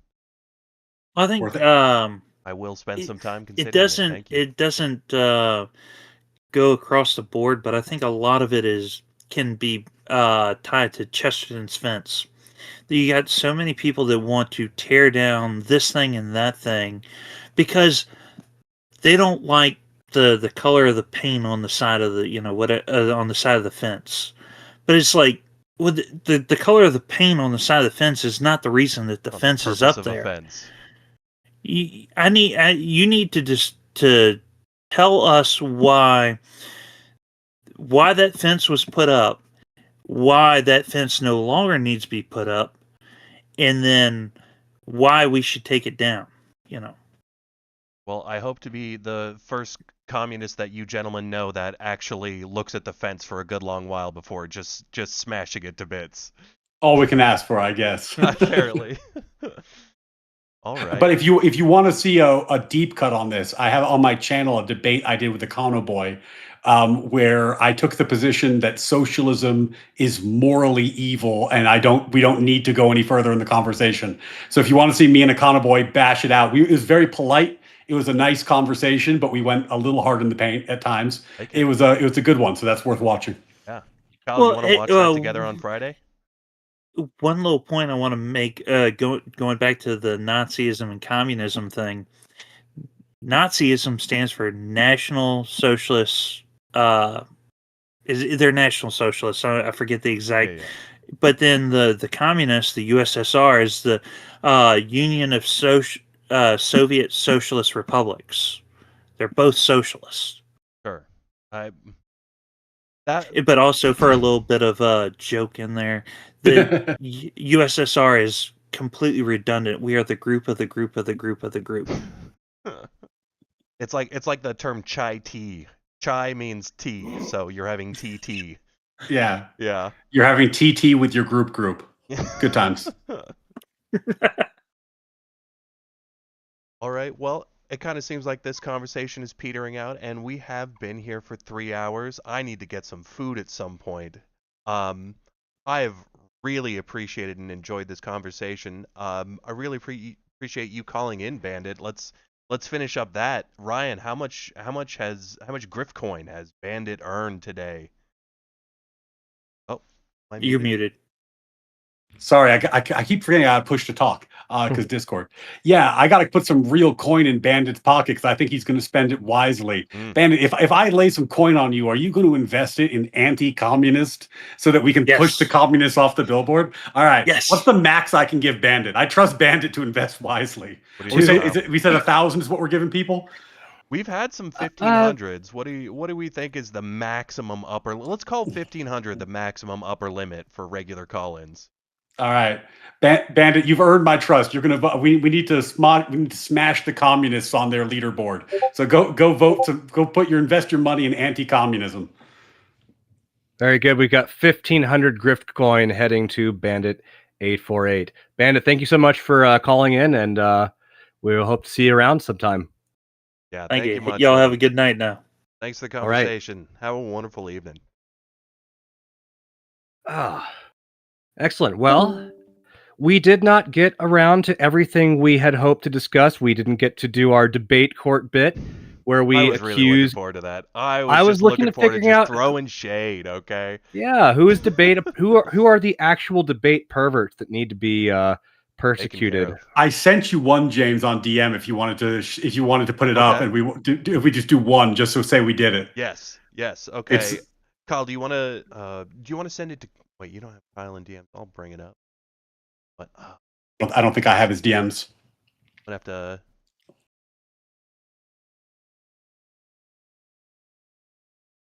Oh, I bring it up without bringing it up. Click it to my. Can you just send the link to him? True. There we go. Yeah, it's just an X post, so it should be.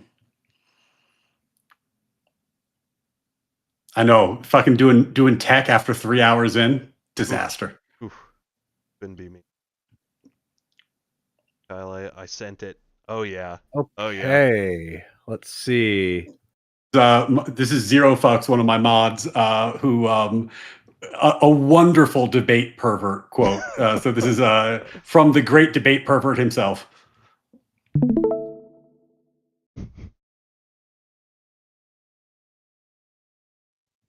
Okay, All right, so the purpose of debate court is to find out who is harming the public discourse so much that they ought to be punished. And we were going to come together today and try and codify maybe some crimes of common charges we should take against people, and look at a common list of the suspects who usually are debate perverts and debate bros in a terrible way. And if anyone has ever gotten accusations of being perhaps not just a debate pervert, but a regular a regular one too. But if anybody's ever been accused of being a debate pervert, it's this man. I mean, if we're going to have an inaugural debate pervert, it would be hard to start anywhere else. Yeah, how do you start with anyone but Stephen Kenneth Destiny Bunnelly II? And with that, let me tune into the stream. All right, what do we got? Shall I press play? Let's press play. Here we go. If I'm in a debate, somebody brings in something I genuinely am stumped by or don't know, I'll admit it. I'm not sure about this. I don't know. Yeah, you might be right on this. But if I'm against somebody else, most people I argue with have such high conviction on everything, even if they have no fucking idea what they're talking about. And it automatically makes me look weak to be more intellectually humble there. So I had to find strategies around that sort of thing, because it was making me look bad in debates against people that were just wrong. For a little while, I tried this in 2 conversations. For a little while, I would just flat out lie. I would have somebody debate me and they would say something. They'd bring up like an econ study. They'd be like, don't you know that like for minimum wage, don't you know that it's true that when you raise minimum wage, there was a study done, I think in like the 2000s or whatever in Massachusetts, where they showed that when they raised the minimum wage, it actually hurt a ton of businesses. I would just flat out say, like, I've actually seen that study and you're completely wrong. It says the exact opposite. Every single time I did that, the person was like, oh, okay, maybe. And then they backed off it immediately. And I'm like, is that easy? Do they have no idea? The depth of your understanding. Yeah, they just, I guess they had no idea about it. But I stopped that pretty soon, obviously, because I don't want to like be known as like. That's not how you want to win. Yeah. Okay. Well, seems like an open and shut case to me, yeah? So the obvious point is that lying during a debate about the facts so that the audience does not know what is actually true is obviously debate pervertry, right? Yes. Like I'm not talking about being wrong. Mm-hmm. I'm talking about lying on purpose, which is what he admitted to in this quote. The less obvious fact is that he did not stop doing it. He said he stopped doing it, but I know he did not stop doing it because he did it to me. So I was debating him and I made a point about affirmative action, and I was arguing about affirmative action. At one point he goes, well, I looked at those studies and didn't it turn out that it mainly benefited white women? And I was like, no, it didn't. If you have some studies you want me to look at, I'd be happy to look at it, but they weren't even grouping by gender. So they certainly wouldn't have said it was for white women. And he's like, oh, okay, well, we can move on. Right? So he did not stop doing it. He continues to do it to this day. Could that have been in good faith? Could that have been in good faith? You don't think so? Okay. If somebody says they use a tactic when they think that someone is overly confident of lying about the data, I'm a pretty confident guy and I make a lot of assertions about things, but I do tend to know what I'm talking about. Mm-hmm. He did the exact same thing he said he did here. He made up a study that does not, I'm telling you, the affirmative action studies do not group by gender. It is impossible that he read a study that says that it benefited mainly white women because they don't, it's by race, not gender. It doesn't exist. Then when I said it doesn't exist, he said, oh, let's move on. In retrospect, knowing what I know about the internet now, I would have fucking jumped up and down on his little corpse and made a point of him lying. Because you but believe at the he's time, doing this so certainly. At the time, I thought he was operating in good faith, and he was, oh, of course, oh, yeah, you thought you read that? Yeah, let's move on, buddy.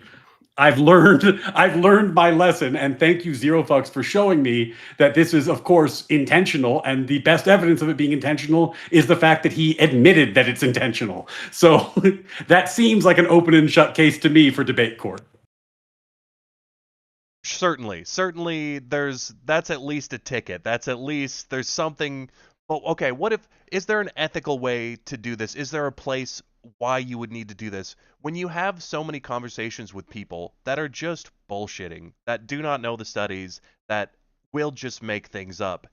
Is there room to try and trick them into proving that they are just lying? If You don't have to lie, though. if you set this trap What's the for name of the them, study? what if you set this trap for them and then said, "Hey, I lied a second ago to prove that I think you don't actually have the information." Because yeah, I understand where he's coming from with this trick, where it's very frustrating a lot of times where so many people just have so many assumptions and they'll just make things up that go along with it. And if you just make something up opposite to them, then they might fold because they're willing to admit on some level that they don't have the facts. Okay, but if we're not going to draw a bar on intentional lying about the facts during a public debate, Mm-hmm. what bar would we draw? Yeah, no, I'm not saying that this doesn't go against it, but I'm wondering if he would have said afterwards, "Hey, in these circumstances where he did this, if he were to say, "Hey, I just lied to you because I believe that you don't have," if he gave the game away, if at the end of it it didn't negatively affect the discourse because he said, "Hey, that was a lie. I was just doing that to prove that you're being a debate bro." Well, here's the thing, though. I'm a lawyer, right? Mm-hmm. And I'm a constitutional scholar. I could make up cases and tell you that the Constitution says X, Y, and Z, and you would have no way in real time of correcting me. Yeah. Yeah. There's an information gap. I don't, because I have a reputation to protect and because I think it's a fucked up thing to do. Yeah. Right? If you're allowed to lie because you have good intentions, and I'm not talking about being wrong, I'm talking about purposefully lying, right? Well, then I don't know what's the point of a public conversation at that point. Yeah, Like it definitely cuts into his honesty. Absolutely. at the end of the day, it's a bridge too far, right? Like you can lay traps for people without overtly lying about what happened. And here's the other thing: when he did it to me, it's not like he gave the game away afterwards. He aw shucksed Exactly. it because Yeah. he and relied on my good faith to move on. But Yeah. and in terms of what it does to the culture, like the next time I have a conversation with him, if I do, he's It's blocked me poison. because Yeah. You yeah, don't believe a thing he says. I'm going to be going a lot harder than I have in the past because I don't think he operates in good faith in these conversations because he didn't operate in good faith in that conversation. So you're gonna, it's hard. Your reputation precedes you ultimately. Yeah. And when Destiny goes this hard, I'm sure his audience eats it up. But I don't know why anyone who's not in his core demo would give a fuck what he has to say if he's admitting that he's lying when it's convenient. Right? Like why would you? Yeah. Yeah. Yeah, and the fact that it's affected you so much when you're so willing to be good faith at times, it shows to me that even though I feel like I understand where and why he did this, it's clearly poisoned his reputation in a way that is not great for the discourse, for him, etc. Well, and if that reason is good enough, why not other reasons? Hmm. Right? Like if like it would be convenient for me to lie to win a lot of debates for a lot of reasons, and I think my reasons are good. I'd like to convince people about the wisdom of natural law and how communism's terrible. So it would be really useful for me to lie to people about the facts so that I could get them on my side. My intentions are noble. So Yeah, clear, there's the limiting principle isn't there is the problem. Like at a certain point, if someone like, it's like if Candace Owens was debating somebody, I would have no reason to believe any fact she asserted. Yeah. Right? Like that has to be the limiting principle. You just don't trust people who, I'm not saying they got something wrong. I'm saying they knowingly fabricated something. So there's a situation that's kind of similar. I'm trying to remember. Vosh pulled this stunt, and it's definitely a debate tactic, but it what general something where he I'm using AI.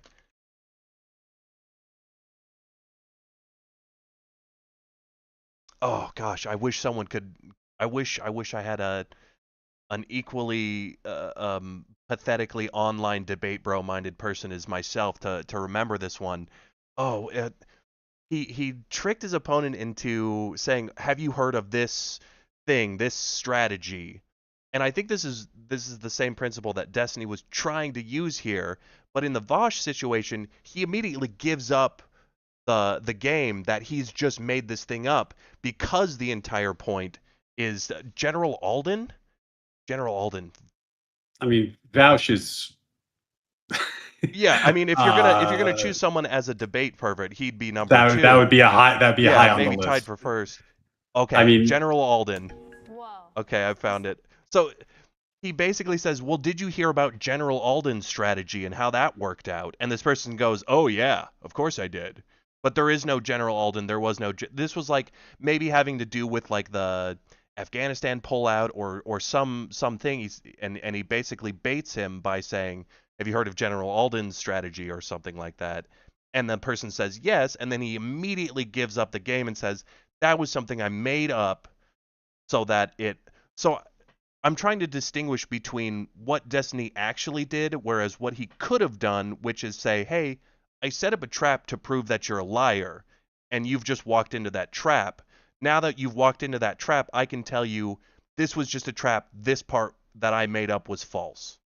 You know, it's a yeah, but also temporary dishonesty. yeah, I think it's a little bit different even there though. Like, have you heard of the General Alden strategy? Isn't actually a lie. Mm-hmm. It's a question. But when they say yes, okay, you're right. I see. Yeah. He isn't actually relying on a direct lie there.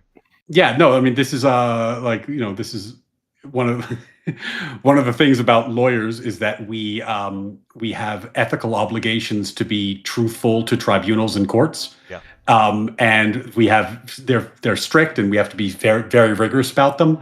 And you definitely can't lie.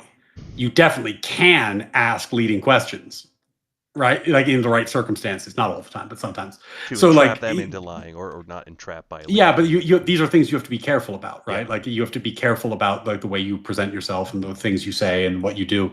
So yeah, I do think I understand that might seem like a small distinction to some, but it actually to me it's not a small distinction. Like Yeah. you can ask a question to reveal that someone doesn't know what they're talking about. Lying is a little bit different, Yeah. right? Very And different. I even have some sympathy for like trying to pop the bubble on people who are misrepresenting things. But ultimately, if you don't hold yourself to the minimum standard, like I don't see how that ends. You know, Yeah.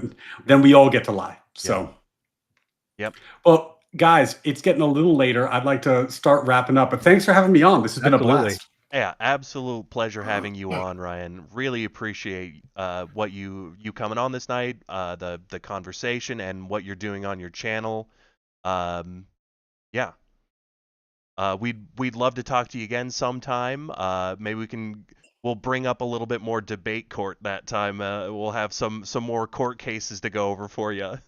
Yeah, no, I think it's a great thing you guys are setting up. I wish you all the success in the world. So, yeah, we'll do it again sometime. Awesome. Excellent. Hey, I really All right. appreciate that. Thanks for coming Have a on, good brother. night. Have a All right. wonderful evening. Peace, guys.